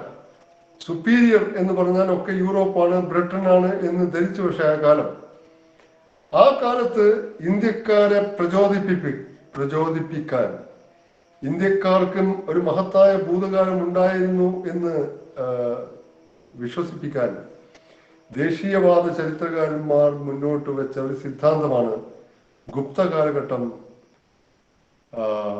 സൗവർണ യുഗമായിരുന്നു എന്നത്. ഡിയൻജ ഇതിനെ നേരിട്ട് ഗണിച്ചു കലഹിച്ചു ദേശീയവാദ ചരിത്രകാരന്മാരുമായി. ഡിയൻജ ആദ്യമായി പറഞ്ഞു, ദേശീയ സ്വാതന്ത്ര്യ സമര പ്രസ്ഥാന കാലത്ത് ഈ വ്യാഖ്യാനത്തിന് എത്രമേൽ അബദ്ധമാണെങ്കിലും ഈ വ്യാഖ്യാനത്തിന് ഒരു രാഷ്ട്രീയ മൂല്യമോ ഉപയോഗമോ ഉണ്ടായിരുന്നു. ബ്രിട്ടീഷുകാർക്കെതിരെ യുവാക്കളെ, ഇന്ത്യക്കാരെ സമര സജ്ജരാക്കാൻ ഇന്ത്യക്ക് ഒരു ഭൂതകാലം, മഹത്തായ ഭൂതകാലം, ഒരു സുവർണകാലം ഉണ്ടായിരുന്നു എന്ന് സ്ഥാപിക്കുക. അപ്പൊ ഡിയൻജ പറഞ്ഞു, അത് ഇന്ത്യക്ക് സ്വാതന്ത്ര്യം കിട്ടിയതോടെ ഈ ദേശീയവാദ ചരിത്രകാരന്മാരുടെ ഈ വൃഥാസ്ഥൂലമായ അബദ്ധജടിലമായ ഈ വാദത്തിന്റെ പ്രസക്തി കഴിഞ്ഞു. അതൊന്ന്. പക്ഷേ ദേശീയവാദ ചരിത്രകാരന്മാർ തുറന്നുവിട്ട ഭൂതത്തെ അവർ കൂട്ടിലടച്ചില്ല എന്ന് മാത്രമല്ല, ആ ഭൂതത്തെ പിന്നീട് ഉപയോഗിച്ചത് സംഘപരിവാർ സ്വരൂപങ്ങളാണ്, ഇന്നും ഉപയോഗിച്ചു വരുന്നു. അപ്പോൾ അദ്ദേഹം ചൂണ്ടിക്കാട്ടിയ മറ്റൊരു കാര്യം, ഇപ്പം അത് ഈ സാംസ്കാരിക മണ്ഡലത്തിൽ കാളിദാസനും അങ്ങനത്തെ ഈ നവരത്ന ഇതൊക്കെ ഉണ്ടായിരുന്നു, പണ്ഡിതന്മാരും ഒക്കെ ഉള്ള ഒരു സഭയൊക്കെ ഉണ്ടായിരുന്നു. സാംസ്കാരിക മണ്ഡലത്തിൽ ഒരു ഫ്ലോറസൻസ്, പുഷ്പോദ്ഗമനം എന്നൊക്കെ മലയാളത്തിൽ പറയാം, ഉണ്ടായിരുന്ന ഒരു കാലം ആണ്. അതെങ്ങനെ ഉണ്ടാകുന്നു? സാംസ്കാരിക മണ്ഡലത്തിൽ വലിയ തോതിലുള്ള ഒരു മുന്നേറ്റം ഉണ്ടാകാൻ സമൂഹത്തിൽ മിച്ചമൂല്യം ഉൽപ്പാദിപ്പിക്കപ്പെടും. സമൂഹത്തിലെ വലിയൊരു വിഭാഗത്തെ ചൂഷണം ചെയ്ത് ചെറിയൊരു വിഭാഗത്തിന് ലേശം ഒന്നും ഒരു പണിയും ചെയ്യാതെ വിനോദങ്ങളിലും മറ്റും മാത്രം വ്യാപരിക്കാൻ ഉതകുന്ന ഒരു സമൂഹ സൃഷ്ടി ഉണ്ടാവണമെങ്കിൽ ഭൂരിഭാഗം വരുന്ന ആളുകൾ ജോലി ചെയ്യണം. ആ ഭൂരിഭാഗത്തിന്റെ മിച്ച മൂല്യം എടുത്തുകൊണ്ടാണ് ഒരു ചെറിയ ന്യൂനപക്ഷം ഒരു ജോലിയും ചെയ്യാതെ, അവരുടെ ജോലി എന്തായിരിക്കും? സംഗീതം, കവിത, അങ്ങനത്തെ എല്ലാ കാര്യങ്ങളിലുമുള്ള വ്യാപരണം ആയിരിക്കും. അങ്ങനെയാണ് സാംസ്കാരിക മണ്ഡലത്തിൽ ഒരു ചില പ്രകാശ ബിന്ദുക്കൾ ദൃശ്യമാണെങ്കിലും ഡിയൻജ പറഞ്ഞു, ഈ സൗഖ്യപൂർണം എന്ന് ദേശീയവാദ ചരിത്രകാരന്മാരും പിന്നീട് അതിനെ പൂർവാധികം പ്രക്ഷോഭിപ്പിച്ച് സംഘപരിവാർ പ്രവൃത്തികളും മുന്നോട്ട് വെച്ച ഈ സൗഖ്യപൂർണ ഗുപ്ത കാലഘട്ടമായിരുന്നു ചണ്ടാലന്മാർ എന്ന വിഭാഗത്തെ സമൂഹത്തിൽ നിന്ന് ഭ്രഷ്ടരാക്കിയ കാലം. ഈ സൗഖ്യപൂർണ സൗവർണ യുഗമായിരുന്നു വിഷ്ടി. നമ്മൾ ചരിത്ര വിദ്യാർത്ഥികൾക്ക് അറിയാം, വിഷ്ടി, ഫോസ്റ്റ് ലേബർ, നിർബന്ധിത വേല എന്ന അനാചാരത്തെ, അത്രയും ചൂഷണാത്മകമായ മാനുഷിക വിരുദ്ധമായ ഒരു ആചാരത്തെ കൊണ്ടുവന്നതും ബലിഷ്ഠമാക്കിയത്. അപ്പോൾ ഗുപ്ത കാലഘട്ടം സൗവർണ കാലഘട്ടമല്ല. ഗുപ്ത കാലഘട്ടം ഇന്ത്യയിലെ മറ്റേതൊരു കാലഘട്ടം പോലെയും ലോകത്തിലെ മറ്റേതൊരു കാലഘട്ടം പോലെയും അസമത്വപൂർണവും ചൂഷണാധിഷ്ഠിതവുമായിരുന്നു. അതുകൊണ്ട് ഗുപ്ത കാലഘട്ടത്തെ നമ്മൾ അതിനെ മാത്രം ഈ സുവർണ കാലഘട്ടം ലോക ചരിത്രത്തിൽ ഒരു ഘട്ടത്തിലും ഉണ്ടായിട്ടില്ല. സമൂഹത്തിലെ ഒരു സൂക്ഷ്മ ന്യൂനപക്ഷത്തിന് സൗവർണമായിരിക്കാം, എന്നാൽ ലോക ചരിത്രം നോക്കിയാൽ സമൂഹത്തിലെ മഹാഭൂരിപക്ഷത്തിനും ഒരു കാലഘട്ടവും സൗഖ്യപൂർണമോ ഐശ്വര്യപൂർണമോ ആയിരുന്നില്ല. അതുപോലെ തന്നെയാണ് ഈ ഗുപ്ത കാലഘട്ടം. അത് ദേശീയ സ്വാതന്ത്ര്യ സമര പ്രസ്ഥാനത്തിലും കാര്യങ്ങളിലും ഒക്കെ ഉപയോഗിക്കാൻ വേണ്ടി ഇപ്പൊ നമ്മൾ KP ജയ്സ്വാളിന്റെ ഇന്ത്യൻ പോളിറ്റി എന്ന പുസ്തകം, അപ്പൊ ഇന്ത്യൻ പോളിറ്റി, അദ്ദേഹം ദേശീയവാദ ചരിത്രകാരനാണ്. ഇന്ത്യൻ പോളിറ്റി എഴുതിയപ്പോൾ ബ്രിട്ടീഷുകാർ പറയാ, ഞങ്ങൾ 17ാം നൂറ്റാണ്ടിൽ ഗ്ലോറിയസ് റവല്യൂഷൻ 1688 മറ്റു നടന്ന ആ ഗ്ലോറിയസ് റവല്യൂഷനെ തുടർന്ന് 17ാം നൂറ്റാണ്ടിൽ ലോകത്തിൽ ഇതം പ്രഥമമായി ആദ്യമായി ജനാധിപത്യത്തിന്റെ മൂല്യവ്യവസ്ഥ, അതിന്റെ സ്ഥാപനങ്ങൾ സ്ഥാപിക്കുന്നത് ഞങ്ങളാണ്. ജനാധിപത്യം കണ്ടുപിടിക്കുന്നത് ഞങ്ങളാണ് എന്ന ബ്രിട്ടീഷുകാരുടെ അവകാശവാദത്തെ ആ സ്വാതന്ത്ര്യ സമര ദേശീയ വിമോചന പ്രസ്ഥാനത്തിന്റെ സന്ദർഭത്തിൽ ഉപയോഗിക്കാൻ വേണ്ടി KP ജയ്സ്വാൾ എഴുതി, നിങ്ങൾ 17-ാം നൂറ്റാണ്ടിലല്ലേ, ഞങ്ങൾ BC 5-6 നൂറ്റാണ്ടുകളിൽ ഞങ്ങൾക്ക് മഹാജനപദങ്ങളുണ്ടായിരുന്നു. ഈ ജനപദങ്ങളിൽ 2 തരം മഹാജനപദങ്ങളുണ്ട്. ഒന്ന് മൊണാർക്കികൾ, രാജവാഴ്ച ഉള്ളത്, ഒളിഗാർക്കി എന്നാണ്. ഒളിഗാർക്കി എന്ന് പറഞ്ഞാൽ സംഘഭരണം. ഇപ്പൊ സംഘഭരണം എന്ന് പറഞ്ഞാൽ വിജി മഹാജനപദ, മല്ല, അങ്ങനെ കുറച്ച് 4-5 എണ്ണം ഒളിഗാർക്കീസ് ആയിരുന്നു, സംഘഭരണമായിരുന്നു. അതും രാജാക്കന്മാരുടെ സംഘഭരണം. ഈ സംഘഭരണ റിപ്പബ്ലിക്കൻ മഹാജനപദങ്ങൾ ചൂണ്ടിക്കാട്ടി റിപ്പബ്ലിക്കൻ ചരിത്ര പാരമ്പര്യം ഞങ്ങൾക്ക് 2600 കൊല്ലങ്ങൾക്ക് മുമ്പേ ഉണ്ടായിരുന്നു എന്ന് സമർത്ഥിക്കാനാണ് KP ജയ്സ്വാൾ ശ്രമിച്ചത്. അത് ദേശീയവാദ ചരിത്ര രചനയുടെ ആളുമാണ്. അപ്പോൾ ദേശീയവാദ ചരിത്രകാരന്മാർ പിൻ നോക്കാതെ ഉയർത്തിപ്പിടിച്ചത്, ആഘോഷിച്ചത്, മഹത്വവൽക്കരിച്ചത്, അതും ശ്രദ്ധിക്കണം, പ്രാചീന ഇന്ത്യ ചരിത്രത്തെ. മധ്യകാല ഇന്ത്യ ചരിത്രത്തെ അവർ കാര്യമായി പരിഗണിച്ചില്ല. അതിൽ അക്ബറിനെ മാത്രം, അങ്ങനെ 2-3 വ്യക്തികളെ മാത്രം ഉയർത്തിപ്പിടിക്കുകയും പൊതുവിൽ മധ്യകാല ഇന്ത്യ ഒരു പ്രാചീന ഇന്ത്യയെ സംബന്ധിച്ച് നോക്കുമ്പോൾ അത്ര ഉജ്ജ്വലമല്ല എന്ന് നമുക്കറിയാം. മധ്യകാല ഇന്ത്യ നടത്തിയ അത്ര സാംസ്കാരിക സംഭാവനകൾ, താജ്മഹൽ തൊട്ട് ഉപനിഷത്തുക്കളുടെ വിവർത്തനം വരെ ചെയ്യുന്നത് ദാരാ ഷിക്കോയാണ്. അങ്ങനെയാണ് അത് ലാറ്റിനിലേക്കും പിന്നീട് മറ്റ് യൂറോപ്യൻ ഭാഷകളിലേക്കും ഒക്കെ പോകുന്നത്. സാംസ്കാരിക സൗധങ്ങളും സ്മാരകങ്ങളും മാത്രമല്ല, മധ്യകാലത്തിൽ ഉണ്ടായ സൂഫി ഭക്തി പ്രസ്ഥാനങ്ങളും, അങ്ങനെ മധ്യകാല ചരിത്രം എന്ന് പറഞ്ഞാൽ സാംസ്കാരികമായി വാസ്തുശില്പപരമായി ഒക്കെ എത്രയോ മുന്നിട്ട് നിൽക്കുന്ന ഒരു ഘട്ടമാണ്. ആ ഘട്ടത്തെ ദേശീയവാദ ചരിത്രകാരന്മാരിൽ മിക്കവരും തമസ്കരിക്കുകയും പ്രാചീനേന്ത്യയെ ഉയർത്തി കാണിക്കുകയും ചെയ്തതിന് പിന്നിൽ ഉള്ള ചേതവികാരം ദേശീയ സ്വാതന്ത്ര്യ സമരത്തിന് ഊർജം പകരുക എന്നതും മാത്രമായിരുന്നില്ല. ഈ ദേശീയവാദ ചരിത്രകാരന്മാരിലൊക്കെ അന്തർലീനമായ ഒരു തരം ഹൈന്ദവ പ്രഘോഷണ ബോധം, അത് അന്തർലീനമാണ്, പുറമെ പ്രകടിപ്പിക്കപ്പെടുന്നില്ല. എല്ലാവരും എന്നല്ല, മിക്കവരും അങ്ങനെയായിരുന്നു. ഇതിന്റെ ഈ ബാറ്റൺ ആണ് പിന്നീട് സംഘപരിവാർ ഏറ്റെടുക്കുന്നത്, അല്ലെങ്കിൽ സംഘപരിവാറിന് കൈമാറപ്പെടുന്നത്. അത് ഒരു കാര്യം. പിന്നെ നമ്മൾ ചരിത്ര വിദ്യാർത്ഥികൾ ഓർക്കേണ്ട ഒരു പ്രധാനപ്പെട്ട കാര്യം, മിത്ത് ഓഫ് ദി ഹോളി കൗ അല്ലെങ്കിൽ ഇമോർട്ടാലിറ്റി ഓഫ് ഡ്രിങ്ക്, അതൊക്കെ ശരി. DN ജാ ചരിത്രകാരൻ എന്ന നിലയിൽ ഒരു പ്യൂർ അക്കാഡമിക് പണ്ഡിതൻ എന്ന നിലയിൽ നടത്തിയ ഏറ്റവും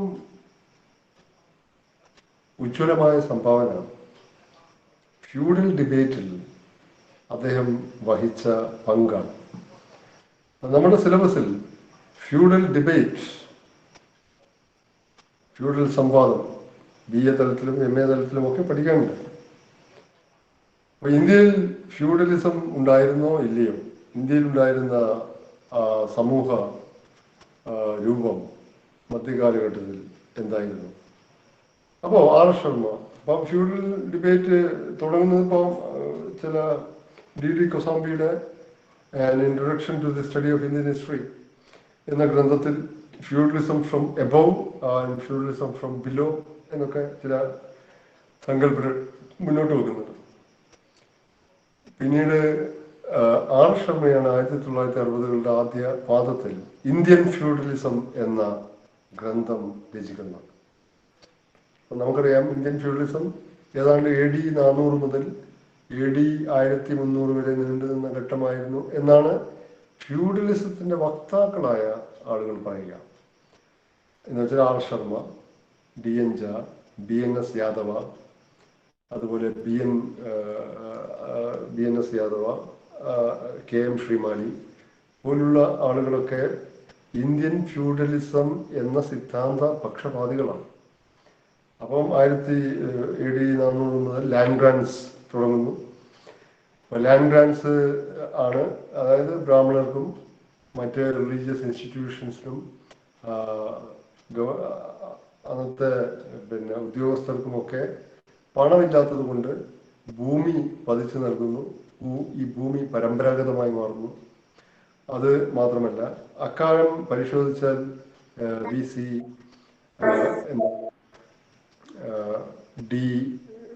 ഡി അർബനൈസേഷൻ, നഗരങ്ങൾ ക്ഷയിക്കുന്നു, ഡിക്ലൈൻ ഓഫ് ട്രേഡ്, വ്യാപാരം ക്ഷയിക്കുന്നു, പോസിറ്റി ഓഫ് കോയിൻസ്, ട്രേഡും വ്യാപാരവും ഒന്നും ഇല്ലാത്തത് കൊണ്ട് ഈ നാണ്യങ്ങൾ കിട്ടുന്നത് കുറയുന്നു, and subjection of peasantry, exploitation and subjection of peasantry, കാർഷിക സമൂഹം പൂർവാധികം അടിച്ചമർത്തപ്പെടുന്നു. ഇതൊക്കെ ഒരു ഫ്യൂഡലിസത്തിന്റെ ലാക്ഷണിക നിദർശനങ്ങളാണ് എന്ന വാദമുയർത്തുകയും അങ്ങനെ ഇന്ത്യൻ ഫ്യൂഡൽ സിദ്ധാന്തം അവതരിപ്പിക്കപ്പെടുകയും ചെയ്തു. ഇത് അവതരിപ്പിച്ചത് ഒക്കെ മാർക്സിസ്റ്റ് ചരിത്രകാരന്മാർ തന്നെയാണ്. ഇത് അവതരിപ്പിക്കാൻ അവർക്ക് മുമ്പിലുണ്ടായിരുന്ന ഏറ്റവും വലിയ തടസ്സം മാർക്സിന്റെ ഏഷ്യാറ്റിക് ഉൽപാദന സമ്പ്രദായം എന്ന ഒരു ഘട്ട വിഭജനത്തിൽ ഒന്നായിരുന്നു. Primitive communism, slavery, Asiatic mode of production, feudal mode of production, capitalist എന്ന് പഠിച്ചത്. അതിൽ ഒന്നാണ് Asiatic mode of production, Asian ഉൽപാദന സമ്പ്രദായം. അപ്പോൾ പ്രീ കൊളോണിയൽ ഇന്ത്യ,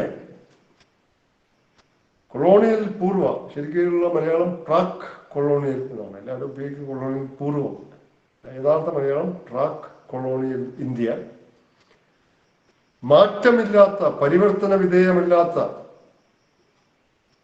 നിശ്ചല സമൂഹമായിരുന്നു എന്നാണ് മാർക്സ് സിദ്ധാന്തിച്ചത്. അപ്പൊ ഇത് മാർക്സിന്റെ തന്നെ വലിയ വചനങ്ങൾക്ക് ഘടകവിരുദ്ധമാണ്.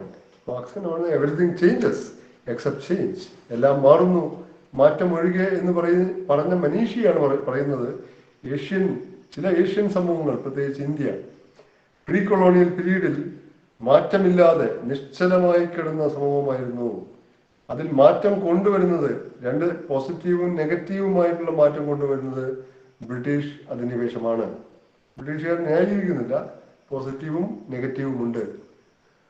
അപ്പോ ഇത് ചലനമറ്റ, നിശ്ചലമായ, മാറ്റമില്ലാത്ത സമൂഹമാണ് എന്ന് പറയുന്നത് ഫ്യൂഡൽ സിദ്ധാന്ത പക്ഷത്തിന് വലിയ പ്രശ്നമാണ്. അങ്ങനെയാണ് DD കൊസാംബിയാണ് ആദ്യമായി ഈ മാർക്സിന്റെ ഏഷ്യാറ്റിക് മോഡ് ഓഫ് പ്രൊഡക്ഷനെ തകർത്തെറിയുന്നത്. കൊസാംബി പറഞ്ഞു അത് ഒരിക്കലും ഒരു സമൂഹവും മാറ്റമില്ലാതെ തുടരുന്നില്ല. രാജവാഴ്ചകൾ മാറാം, സമൂഹവും മാറുന്നുണ്ട്. രാജവാഴ്ചകളുടെ മാറ്റങ്ങൾക്ക് അതീതമായി സമൂഹത്തിലും മാറ്റങ്ങൾ സംഭവിക്കുന്നുണ്ട്. അത് എല്ലാ സമൂഹങ്ങൾക്കും ബാധകമാണ്. ഇന്ത്യയെ മാത്രം ഒഴിച്ചു നിർത്തേണ്ട ഒരു കാര്യവുമില്ല.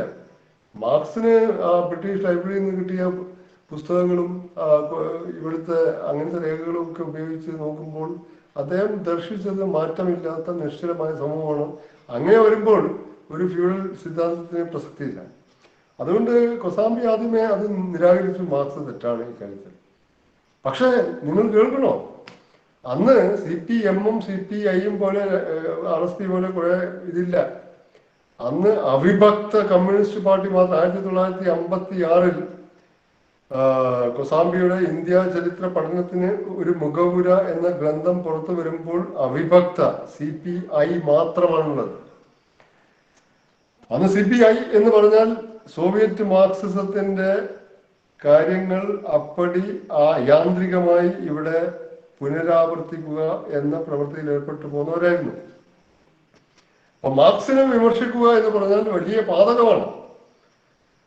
അതിനു മുമ്പ് തന്നെ കൊസാംബി S.A. ഡാങ്കെ CPIയുടെ ജനറൽ സെക്രട്ടറി ആയിരുന്ന അദ്ദേഹം ഒരു അബദ്ധമായ ഒരു പുസ്തകം എഴുതിയിട്ടുണ്ട്. Ancient India from primitive communism to slavery. 1948 മറ്റോ പ്രസിദ്ധീകരിച്ചതാണ് ഡാങ്കെ എഴുതിയ. ആ ഡാങ്കയുടെ പുസ്തകത്തെ കഷക്കി എറിഞ്ഞിട്ടുണ്ട് കൊസാംബി. അങ്ങനെ കൊസാംബി മാർക്സിനെ മുഖാമുഖം എതിർക്കുകയും ഇന്ത്യയെ പറ്റിയുള്ള വിശകലനത്തിൽ മാർക്സിന് കാര്യമായ പിശക് സംഭവിച്ചു എന്ന് ചൂണ്ടിക്കാട്ടുകയും ഏഷ്യാറ്റിക് ഉൽപാദന സമ്പ്രദായം എന്ന ഏഷ്യാറ്റിക് മോഡ് ഓഫ് പ്രൊഡക്ഷൻ അടി മുതൽ മുടി വരെ ബാലിശമാണെന്ന് സമർത്ഥിക്കുകയും ചെയ്തപ്പോൾ അന്നത്തെ CPI നേതാക്കൾ കൊസാംബിയെ പറ്റി പറഞ്ഞത് എന്താണ്? Kosambi's Marxism is only skin deep എന്നാണ്. കൊസാംബിയുടെ മാർക്സിസം തൊലിപ്പുറത്തേ ഉള്ളൂ. അതായത് തൊലിപ്പുറത്തുള്ള മാർക്സിസം വെച്ചാണ് മാർക്സിനെ കൊസാംബി വെല്ലുവിളിക്കുന്നത് എന്നാ പറഞ്ഞു. അപ്പോൾ കൊസാംബിയുടെ പ്രസിദ്ധമായ ഉത്തരം ഇതായിരുന്നു: മൈ സ്കിൻ ഈസ് സഫിഷ്യന്റ്ലി തിക്ക്. എന്റെ സ്കിൻ വളരെയേറെ കട്ടിയുള്ളതാണ്. ഞാൻ മാർക്സിസം നന്നായി പഠിച്ചിട്ടുണ്ട് എന്നാണ് കൊസാംബി പറഞ്ഞത്. അപ്പൊ ഈ ഫ്യൂഡൽ സംവാദത്തിൽ ഒരു ശ്രദ്ധേയമായ മറ്റൊരു വശം ഉള്ളത്, ആർ ശർമ്മയും DD കൊസാംബിയും അല്ലെങ്കിൽ DN ജായും BNS യാദവയും KM ശ്രീമാലിയും പോലുള്ള മാർക്സിസ്റ്റ് സമീപനം. അപ്പൊ എന്നോട് പണ്ട് ആർ ശർമ്മ ഭോപ്പാലിൽ വിളിച്ച് പറഞ്ഞാണ്, മാർക്സിസ്റ്റ് ചരിത്രകാരൻ എന്ന് പറയരുത്, മാർക്സിസ്റ്റ് സമീപനം ചരിത്ര രചനാ പദ്ധതിയിൽ ഉപയോഗിക്കുന്ന ആൾക്കാരെയാണ് അങ്ങനെ പറഞ്ഞാൽ മതി. മാർക്സിസ്റ്റ് ഹിസ്റ്റോറിയൻ എന്ന് പറയണ്ട, മാർക്സിസ്റ്റ് അപ്രോച്ച് ഉപയോഗിക്കുന്ന. അങ്ങനെ ഉപയോഗിച്ച ചരിത്രകാരൻ തന്നെയാണ് നമ്മുടെ MGS നാരായണൻ സാറ്. അദ്ദേഹത്തിന്റെ ആദ്യകാല ഗ്രന്ഥങ്ങളിലൊക്കെ മാർക്സിസ്റ്റ് അപ്രോച്ച് കാണാം. അപ്പൊ മാർക്സിസ്റ്റ് ഹിസ്റ്റോറിയൻ അത് ആ കാര്യത്തിൽ ഞാൻ കിടക്കുന്നില്ല. ഈ ഫ്യൂഡൽ സിദ്ധാന്തം പ്രധാനമായും ആവിഷ്കരിക്കപ്പെട്ടത് ഇൻസ്ക്രിപ്ഷണൽ ലിഖിത തെളിവുകളുടെ, ഈ ഭൂദാനങ്ങളെ പറ്റിയുള്ള ലിഖിത തെളിവുകളുടെ അടിസ്ഥാനത്തിൽ. ഇതേ ലിഖിത തെളിവുകൾ ഉപയോഗിച്ച് മാർക്സിസ്റ്റ് സമീപനം തന്നെ അനുവർത്തിക്കുന്ന ഹർബൻസ് മുഖിയെയും BD ചതോപാധ്യയും അതല്ലാത്ത നൊബോറു കരാഷിമയും അങ്ങനെ പലരും, DC സർക്കാരും അതേ മാർക്സിസ്റ്റ് അല്ല. അപ്പോൾ മാർക്സിസ്റ്റ് സമീപനം തന്നെ അനുവർത്തിക്കുന്ന ചരിത്രകാരന്മാർ സിദ്ധാന്ത പക്ഷപാതികൾ ഉപയോഗിച്ച അതേ ഉപാദാനങ്ങൾ, അതേ ലിഖിതങ്ങൾ ഉപയോഗിച്ചുകൊണ്ട് ഇന്ത്യയിൽ അക്കാലത്ത് ഡിക്ലൈൻ ഓഫ് ട്രേഡ്, വ്യാപാര ക്ഷയമുണ്ടായിട്ടില്ല, ഇൻഡസ്ട്രിയലൈസേഷൻ, നഗരക്ഷയമുണ്ടായിട്ടില്ല, നഗരങ്ങൾ മറ്റൊരു രൂപത്തിൽ വേറെ സ്ഥലങ്ങളിൽ ഉണ്ടായി വന്നു, അതുപോലെ പോസിറ്റീവ് പോയിന്റ്സ് ഉണ്ടായിട്ടില്ല എന്ന് സമർത്ഥിച്ചു. അങ്ങനെ 1960-കൾ മുതൽ 1990-കൾ വരെ ഇന്ത്യ ചരിത്ര പഠന മേഖലയിൽ കത്തിപ്പടർന്ന ഒരു സംവാദ മണ്ഡലമായിരുന്നു ഫ്യൂഡൽ സംവാദം. ഇതിൽ DN ജാ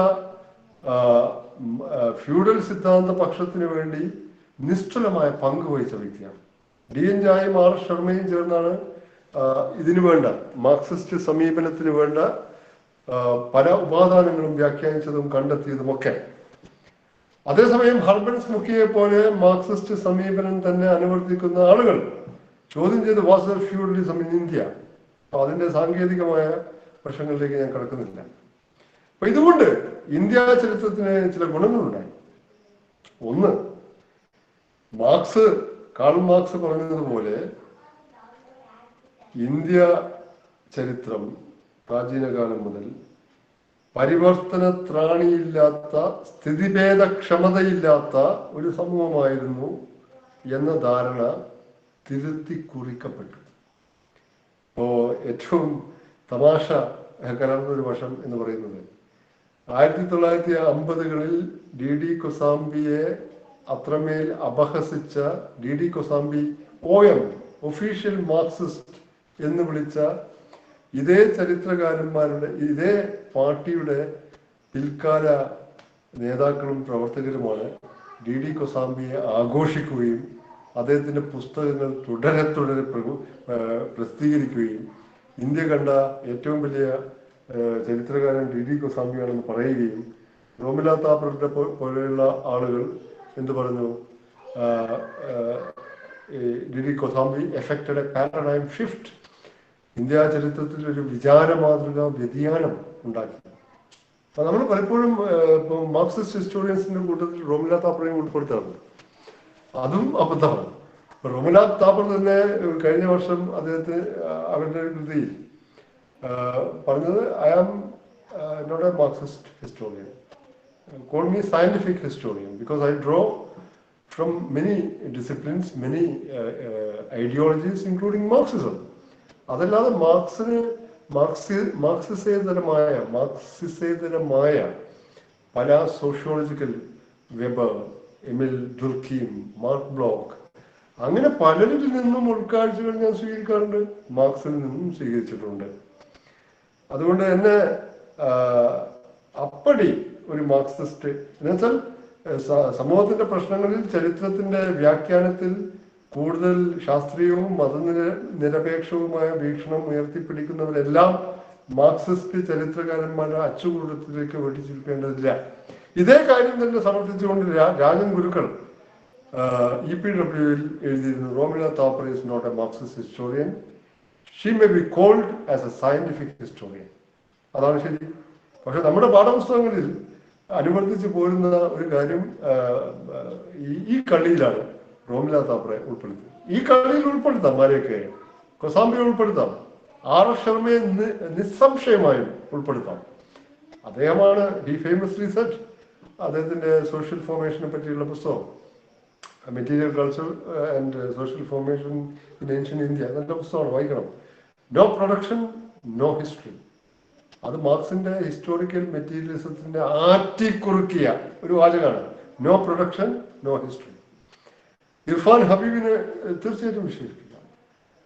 ആദ്യകാല ബിപിൻ ചന്ദ്രയെ തീർച്ചയായും വിശേഷിപ്പിക്കാം. പിൽക്കാല ഇന്ത്യ സ്ട്രഗിൾ ഫോർ ഇൻഡിപെൻഡൻസ് എഴുതിയ ബിപിൻ ചന്ദ്ര മാർക്സിസ്റ്റ് ചരിത്ര വീക്ഷണ പ്രകാരം മാർക്സിസ്റ്റ് ചരിത്രകാരനല്ല. കാരണം എന്താണെന്ന് വെച്ചാൽ Indian national movement was an all class movement എന്ന് അദ്ദേഹം അതിൽ പറഞ്ഞു. അതോടെ മാർക്സിസ്റ്റുകാർക്ക് അദ്ദേഹം അനഭിമതനായി. അർബൻസ് നോക്കിയ അതിലേക്ക് ഞാൻ കടക്കുന്നില്ല. DN Jha ഇക്കാര്യത്തിൽ ഇടപെടുകയും അദ്ദേഹം ഒരു 3 പതിറ്റാണ്ടോളം RS ശർമ്മയുമായി ചേർന്ന് ഇക്കാര്യത്തിൽ ഇടപെട്ടു. അപ്പൊ അതുകൊണ്ട് ഗുണമുണ്ടായി എന്ന് വെച്ചാൽ ഈ മാർക്സിസ്റ്റുകാരും ഇരുവരും തമ്മിൽ സംവാദമുണ്ടായി. അതുകൊണ്ട് ഇരുവരുടെയും സംവാദങ്ങളുടെ വാദങ്ങൾ പരസ്പരം ഉൾക്കൊള്ളാനുള്ള ഒരു അവസ്ഥ സൃഷ്ടിക്കപ്പെട്ടു.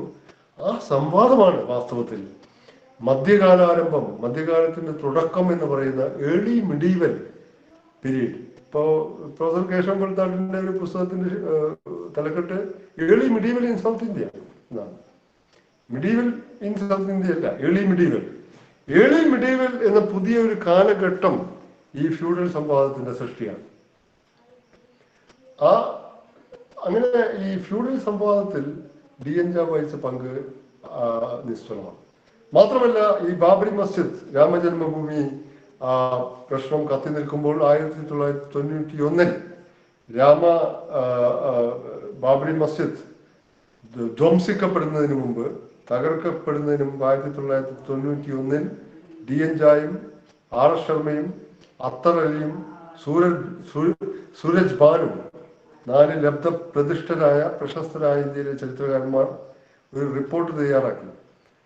Babri mosque or Ram's birth place, report of historians to the nation എന്ന് പറഞ്ഞ് റിപ്പോർട്ട് തയ്യാറാക്കി.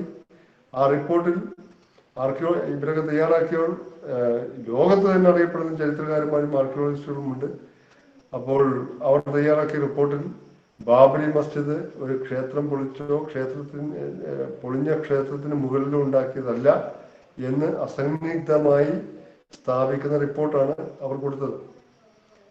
അതിനെ 1991 കൊടുക്കുന്നത് ഈ റിപ്പോർട്ട്. ഇതിനെപ്പറ്റി പറയേണ്ടത് ആരാണ്? ഇവരാണ്, ചരിത്രകാരന്മാരും ആർക്കിയോളജിസ്റ്റുകളുമാണ്. ഈ റിപ്പോർട്ട് കൊടുക്കുന്നു. 2019 കോടതി വിധി ആ റിപ്പോർട്ടിനെ ഒപ്പീനിയൻ അറ്റ് ബെസ്റ്റ് ആയിട്ട് മാറ്റി വെച്ചിരിക്കുകയാണ്. റിപ്പോർട്ടല്ല പ്രധാനം, എന്താണ് വിശ്വാസമാണ് പ്രധാനം എന്ന കാര്യത്തിൽ ആ വിധിയുടെ വിശദാംശങ്ങളിലേക്ക് ഞാൻ പോകുന്നില്ല. അങ്ങനെ ബാബറി മസ്ജിദ് ആ കാലത്ത്, രാമജന്മഭൂമി പ്രക്ഷോഭകാലത്ത് രഥയാത്രകൾ എന്ന് വെച്ചാൽ രണോത്സുകമായ യുദ്ധോത്സുകമായ രഥയാത്രകൾ നടത്തിയ ആ കാലത്ത് ഈ ബാബരി മസ്ജിദിനെ മുൻനിർത്തിയുള്ള വർഗീയാഖ്യാനങ്ങളെ അതിനിശ്ചിതമായി എംപിരിക്കൽ എവിഡൻസ്, മൗലിക പ്രമാണങ്ങളുടെ പിൻബലത്തിൽ ഗണ്ണിക്കുന്ന റിപ്പോർട്ട് തയ്യാറാക്കുകയും അതിൻ്റെ തുടർച്ചയായി ഈ ഹിന്ദുത്വവാദികളുടെ വാദമുഖങ്ങളെ നിരപ്പാക്കുന്ന നിരവധി പ്രബന്ധങ്ങളും ലേഖനങ്ങളും ഇന്റർവ്യൂവും ഒക്കെ കൊടുക്കുകയും ചെയ്ത ഒരു ചരിത്രകാരനായിരുന്നു DN ഝാ. DN ഝായെ അധിക്ഷേപിക്കുമ്പോൾ, അസഭ്യവർഷം ചൊരിയുമ്പോൾ അതേ വാക്കുകൾ ഉപയോഗിച്ച് അദ്ദേഹം തിരിച്ചടിക്കാറില്ല. അദ്ദേഹത്തിന്റെ ഒരു സ്വഭാവം അതൊക്കെ തൃണവൽക്കരിക്കുകയും കൂടുതൽ കൂടുതൽ കൂടുതൽ പൂർവാധികം കൂടുതൽ കൂടുതൽ മൗലിക പ്രമാണങ്ങൾ മുന്നോട്ട് കൊണ്ടുവന്ന് ഇതാണ് വസ്തുതയോടുള്ള. അപ്പൊ ഹർബൻസ് മുഖ്യ പറഞ്ഞ പോലെ he was a stickler for facts and for empirical evidence. അപ്പോൾ അധിക്ഷേപങ്ങളെ, വധഭീഷണികളെ അദ്ദേഹം വസ്തുതകൾ കൊണ്ടാണ് നേരിട്ടത്. അല്ലാതെ തിരിച്ച് മറു അധിക്ഷേപങ്ങളോ മറു തെറിവാക്കുകളോ മറു വധഭീഷണികളോ ഉപയോഗിച്ചല്ല. വധഭീഷണി എന്തായാലും ഇന്നത്തെ സംഘപരിവാർ സ്വരൂപത്തിനെതിരെ നമുക്ക് ഒരു സാധാരണ ഇന്ത്യക്കാരന് ഉയർത്താൻ പറ്റില്ല. അങ്ങനെ ഈ കൗ ബെൽറ്റിൽ ഡൽഹിയിൽ സംഘപരിവാറിന് ഇന്ന് കേന്ദ്രം ഭരിക്കുന്ന അവിടെ ഡൽഹി സർവകലാശാലയിൽ 3 ദശാബ്ദത്തിലേറെ കാലം ജോലി ചെയ്തു. ഇവരുടെ ഭീഷണികൾക്ക് ഒട്ടും വഴങ്ങിയില്ല. മരിക്കുന്നത് വരെ കുറച്ചു കാലമായി അസുഖമായിരുന്നു. അദ്ദേഹം പഠിച്ചത് കൊൽക്കത്തയിലെ പ്രസിഡൻസി കോളേജിലാണ്. അക്കാലത്താണ് മാർക്സിസ്റ്റ് ആഭിമുഖ്യം വരുന്നത്. പിന്നീട് പട്നയിൽ വെച്ചാണ് പട്ന യൂണിവേഴ്സിറ്റിയിൽ വെച്ചാണ് അദ്ദേഹം ബിരുദാനന്തര MA ചെയ്യുന്നത്. അവിടെ വെച്ച് തന്നെയാണ് R. ശർമ്മയുടെ കീഴിൽ അദ്ദേഹം ഗവേഷണം ആരംഭിക്കുന്നത്. അപ്പോൾ ഇന്ത്യയിൽ വർഗീയ സംഘപരിവാർ മുന്നോട്ട് വെക്കുന്ന അത്രയും വക്രീകൃതവും അബദ്ധ ജഡിലവും പ്രത്യയശാസ്ത്ര പ്രചോദിതവും രാഷ്ട്രീയ ലാഭത്തിൽ മാത്രം കണ്ണുവെക്കുന്നതുമായിട്ടുള്ള ഈ വർഗീയ ചരിത്ര രചനാ പദ്ധതിക്കെതിരെ സധൈര്യം പോരാടിയ, അതുകൊണ്ടാണ് അൺഫ്ലിഞ്ചിങ് എന്ന ടൈറ്റിൽ ഞാനും അജ്മൽ മാഷും കൊടുത്തത്. ഒരു പോരാളിയെ, ഒരു ചരിത്രകാരനെയാണ് നമുക്ക് നഷ്ടപ്പെട്ടത്. അത്തരം ചരിത്രകാരന്മാരുടെ വംശം, അവരൊക്കെ ഇത്തരം ആൾക്കാരൊക്കെ 80ഓ 85ഓ കടന്ന ആളുകളാണ്. അപ്പോൾ അവർ മുന്നോട്ട് വെച്ച ആ ചരിത്രത്തിന്റെ ഊർജം, അവർ മുന്നോട്ട് വെച്ച വാദമുഖങ്ങളുടെ അതിൻ്റെ പ്രസരിപ്പ്, അതിൻ്റെ പാറ്റേൺ ഏറ്റുപിടിക്കേണ്ടത് ഇന്ത്യ എന്ന രാഷ്ട്രം, ഇന്ത്യ എന്ന ഐഡിയ, സുനിൽ ഗിൽനാനിയൊക്കെ പറയുന്നത് പോലെ India, an idea of India, നല്ല പുസ്തകമാണ്. അപ്പോൾ an idea of India, India എന്ന ആ സങ്കല്പം, ഇന്ത്യ എന്ന ഐഡിയ ബഹുസ്വരമായ, ബഹുത്വത്തിൽ അധിഷ്ഠിതമായ, ജനാധിപത്യത്തിൽ അധിഷ്ഠിതമായ, മതേതരത്വത്തിൽ, മതനിരപേക്ഷതയിൽ അധിഷ്ഠിതമായ ഒരു ഇന്ത്യ നിലനിൽക്കാൻ DN ഝായെ പോലുള്ളവർ മുന്നോട്ട് വെച്ച വാദങ്ങളും അവരുടെ ഊർജവും അവരുടെ ധൈര്യവും നമ്മൾ കാണിക്കണം. നമ്മൾ ആണ് ഈ ശാസ്ത്രീയവും ഇന്ത്യയുടെ ബഹുത്വത്തെ മാനിക്കുന്നതും ആഘോഷിക്കുന്നതുമായ, ഇന്ത്യയുടെ ചരിത്രത്തെ ഏകശിലാ രൂപം അല്ലാതാക്കുന്ന ഇത്തരം ആഖ്യാനങ്ങളെ നേരിടണം. അതിനുവേണ്ടി ആണ് നമ്മളെപ്പോലുള്ള ചരിത്ര വിദ്യാർത്ഥികൾ പ്രവർത്തിക്കേണ്ടത്. DN ഝായ്ക്ക് അദ്ദേഹത്തിന്റെ സംഭാവനകൾക്ക് എല്ലാവിധ ഭാവുകങ്ങളും നേർന്നുകൊണ്ടും അദ്ദേഹം ഉയർത്തിപ്പിടിച്ച ചരിത്ര രചനാ മൂല്യങ്ങൾ നമ്മൾ ഭാവിയിൽ ചരിത്രകാരന്മാർ ആരെങ്കിലും ആവുകയാണെങ്കിൽ ഉയർത്തിപ്പിടിക്കണമെന്ന് അഭ്യർത്ഥിച്ചുകൊണ്ടും ഞാൻ എൻ്റെ വാക്കുകൾ ഉപസംഹരിക്കുന്നു. നന്ദി. Thank U. Okay Shinas sir, വളരെ സന്തോഷം, വളരെ നന്ദി. ആർക്കെങ്കിലും എന്തെങ്കിലും, വളരെ ഡിബേറ്റ് ഉള്ള ഒരു വിഷയമാണ് സംസാരിച്ചത്, അതുകൊണ്ട് തന്നെ സമയം ഒരുപാട് വൈകിട്ടുണ്ട്, ഒരു 1.5 മണിക്കൂറോളമായി.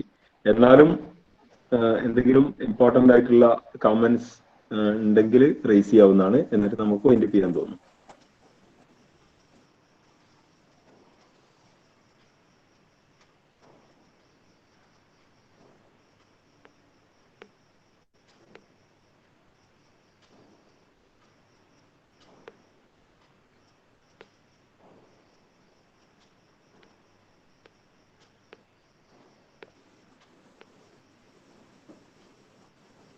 ഒരുപാട് പേര്, പ്രധാനപ്പെട്ട ഒരുപാട് പേരുണ്ട്, ഒരുപാട് പേരുണ്ടായിരുന്നു.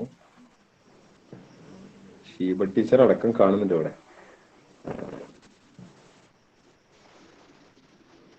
അല്ല അജ്മൽ മാഷ്, നമുക്ക് വൈൻഡപ്പ് ചെയ്യാം.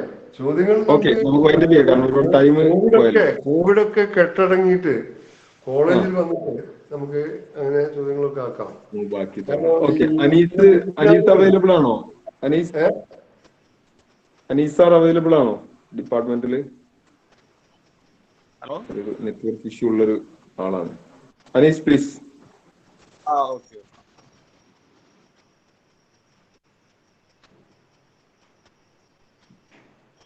ബഹുമാനപ്പെട്ട അജ്മൽ സാർ, ഇന്നത്തെ നമ്മുടെ അതിഥി ഷിനാസ് സാർ, അതേപോലെ കേരളത്തിലെയും പുറത്തുമുള്ള പല കോളേജിലെ അധ്യാപകരും ചരിത്രകാരന്മാരും ഒക്കെ നമ്മുടെ കൂടെയുണ്ട്. അതേപോലെ MMO കോളേജിലെ വിദ്യാർത്ഥികൾ. ഇന്ന് DN ജാ അനുസ്മരണത്തിന്റെ ഭാഗമായിട്ട് MMO കോളേജ് നടത്തിയ പ്രോഗ്രാമിലാണ് നമ്മളെല്ലാവരും ഒരുമിച്ച് കൂടിയിരിക്കുന്നത്. ഇന്നത്തെ നമ്മുടെ അതിഥിയായിട്ട് നമ്മുടെ കൂടെ ഉള്ളത് ഷിനാസ് സാറാണ്. സാറെ പ്രത്യേകിച്ച് പരിചയപ്പെടുത്തേണ്ട ആവശ്യമില്ല. MMO കോളേജിന്റെ പല പ്രോഗ്രാമിലും നമ്മുടെ കൂടെ ഉള്ള വ്യക്തിയാണ്. അതേപോലെ നമ്മുടെ നാട്ടുകാരനാണ്, ചെന്നമംഗലൂർക്കാരനാണ് എന്ന രീതിയിലൊക്കെ നമുക്ക് സുപരിചിതനാണ് സാറ്. അപ്പം പല ഘട്ടങ്ങളിൽ നമ്മുടെ കോളേജിലേക്ക് വന്നിട്ടുണ്ട്. ഇന്ന് പ്രത്യേകിച്ച് നമ്മുടെ വിഷയം നമുക്കറിയാം, DN ജായുമായിട്ട് ബന്ധപ്പെട്ട ഒരു ടോക്കാണ് നമുക്ക് അദ്ദേഹം നൽകിയിട്ടുള്ളത്. ഈ ടോക്കിൽ ഞാൻ ശ്രദ്ധിച്ച കാര്യം, നമ്മുടെ ആൻഷ്യന്റ് ഇന്ത്യ പഠിക്കുന്ന വിദ്യാർത്ഥികൾക്ക് അറിയാം, ആൻഷ്യന്റ് ഇന്ത്യയിലെ പല ഡിബേറ്റുകൾ നമ്മളിങ്ങനെ പഠിച്ചു പോയിട്ടുണ്ട്. പ്രത്യേകിച്ച് ഫസ്റ്റ് ഇയറിന്റെ സിലബസിൽ കൂടുതലായിട്ട് ഡിബേറ്റ് ടോപ്പിക്കുകളാണ് ചർച്ച ചെയ്യുന്നത്. അപ്പൊ ആ ഡിബേറ്റിന്റെ സമയത്തൊക്കെ നമ്മൾ പരാമർശിച്ചിട്ടുണ്ട്, DN ജായെ കുറിച്ചിട്ടും അദ്ദേഹത്തിന്റെ കൃതികളെ കുറിച്ചിട്ടൊക്കെ പരാമർശിച്ചിട്ടുണ്ട്. അപ്പൊ ഈ ഒരു 1.5 മണിക്കൂറില് ഇപ്പോഴും സജീവമായിട്ട് ചർച്ച ചെയ്യപ്പെടുന്ന ആൻഷ്യന്റ് ഇന്ത്യയിലെ പല വിഷയങ്ങളെ ചുരുങ്ങിയ സമയം കൊണ്ട് വളരെ വ്യക്തമായ രീതിയിൽ എന്ത് ചെയ്തു, DN ജായുമായിട്ട് കണക്ട് ചെയ്തുകൊണ്ട് നമുക്ക് സാറ് നല്ല രീതിയിലൊരു ടോക്കാണ് ഇന്ന് നൽകിയിട്ടുള്ളത്. കുറച്ചുകൂടി ചർച്ചകളും ഡിസ്കഷനും ഒക്കെ വേണ്ട ഒരു വിഷയം കൂടിയാണിത്. പ്രത്യേകിച്ച് ഹോളി കവുമായിട്ട് ബന്ധപ്പെട്ടൊക്കെ ഒരുപാട് ചോദ്യങ്ങളും ചർച്ചകളൊക്കെ വരുന്ന ഒരു പബ്ലിക് പ്ലാറ്റ്ഫോമിൽ തന്നെ ചർച്ച ചെയ്യേണ്ട വിഷയങ്ങളാണിതല്ലോ. നമ്മുടെ സമയപരിമിതി കാരണം കൂടുതലായിട്ട് നമ്മൾ ഈ വിഷയത്തിലേക്ക് കടക്കുന്നില്ല. നമുക്ക് വൈൻഡപ്പ് ചെയ്യേണ്ട സമയമായിട്ടുണ്ട്. ഞാൻ എൻ്റെ കർത്തവ്യത്തിലേക്ക് കടക്കുകയാണ്. സമയം ഒരുപാട് വൈകിയത് കൊണ്ട് കൂടുതലായിട്ട് ഞാൻ ഇതിലേക്ക് പോകുന്നില്ല.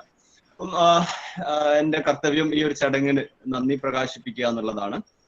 നമ്മുടെ എളിയ ക്ഷണം സ്വീകരിച്ചുകൊണ്ട് ഇങ്ങനെ വളരെ നല്ല രീതിയിൽ തന്നെ DN ജായുടെ കൃതികൾ ഓരോന്നായിട്ട് അദ്ദേഹം ചർച്ച ചെയ്ത പല ഡിബേറ്റുകളെ വ്യക്തമായിട്ട് തന്നെ ഡിസ്കസ് ചെയ്തുകൊണ്ടുള്ള ഒരു ടോക്ക് നമുക്ക് സമ്മാനിച്ച ഷിനാസ് സാറിന് MMO കോളേജ് ചരിത്ര കുടുംബത്തിന്റെ പേരിൽ പ്രത്യേകം നന്ദിയും കടപ്പാടും അറിയിക്കുകയാണ്. അതേപോലെ ഞാനിവിടെ ഇന്നത്തെ പ്രോഗ്രാമിൽ പങ്കെടുത്ത ആളുകളുടെ ലിസ്റ്റ് നോക്കിയ സമയത്ത് നേരത്തെ സൂചിപ്പിച്ച പോലെ തന്നെ കേരളത്തിലെ പല കോളേജിലെയും ചരിത്ര അധ്യാപകരുണ്ട്, കേരളത്തിന് പുറത്തുള്ള അധ്യാപകരുണ്ട്, ചരിത്രകാരന്മാരുണ്ട്, എല്ലാവരും നമ്മുടെ കൂടെയുണ്ട്. ഈ ഒരു സമയം നമ്മുടെ കൂടെ ചെലവഴിച്ചതിന് എല്ലാവരോടും പ്രത്യേകം നന്ദി അറിയിക്കുകയാണ്. അതേപോലെ MMO കോളേജിലെ വിദ്യാർത്ഥികൾ, ചരിത്ര വിദ്യാർത്ഥികൾ, സഹപ്രവർത്തകർ എല്ലാവർക്കും ഒരിക്കൽ കൂടി നന്ദി അർപ്പിച്ചുകൊണ്ട് ഈ ഒരു ചടങ്ങ് അവസാനിച്ചതായിട്ട് ഔദ്യോഗികമായിട്ട് അറിയിക്കുകയാണ്. Thank you all.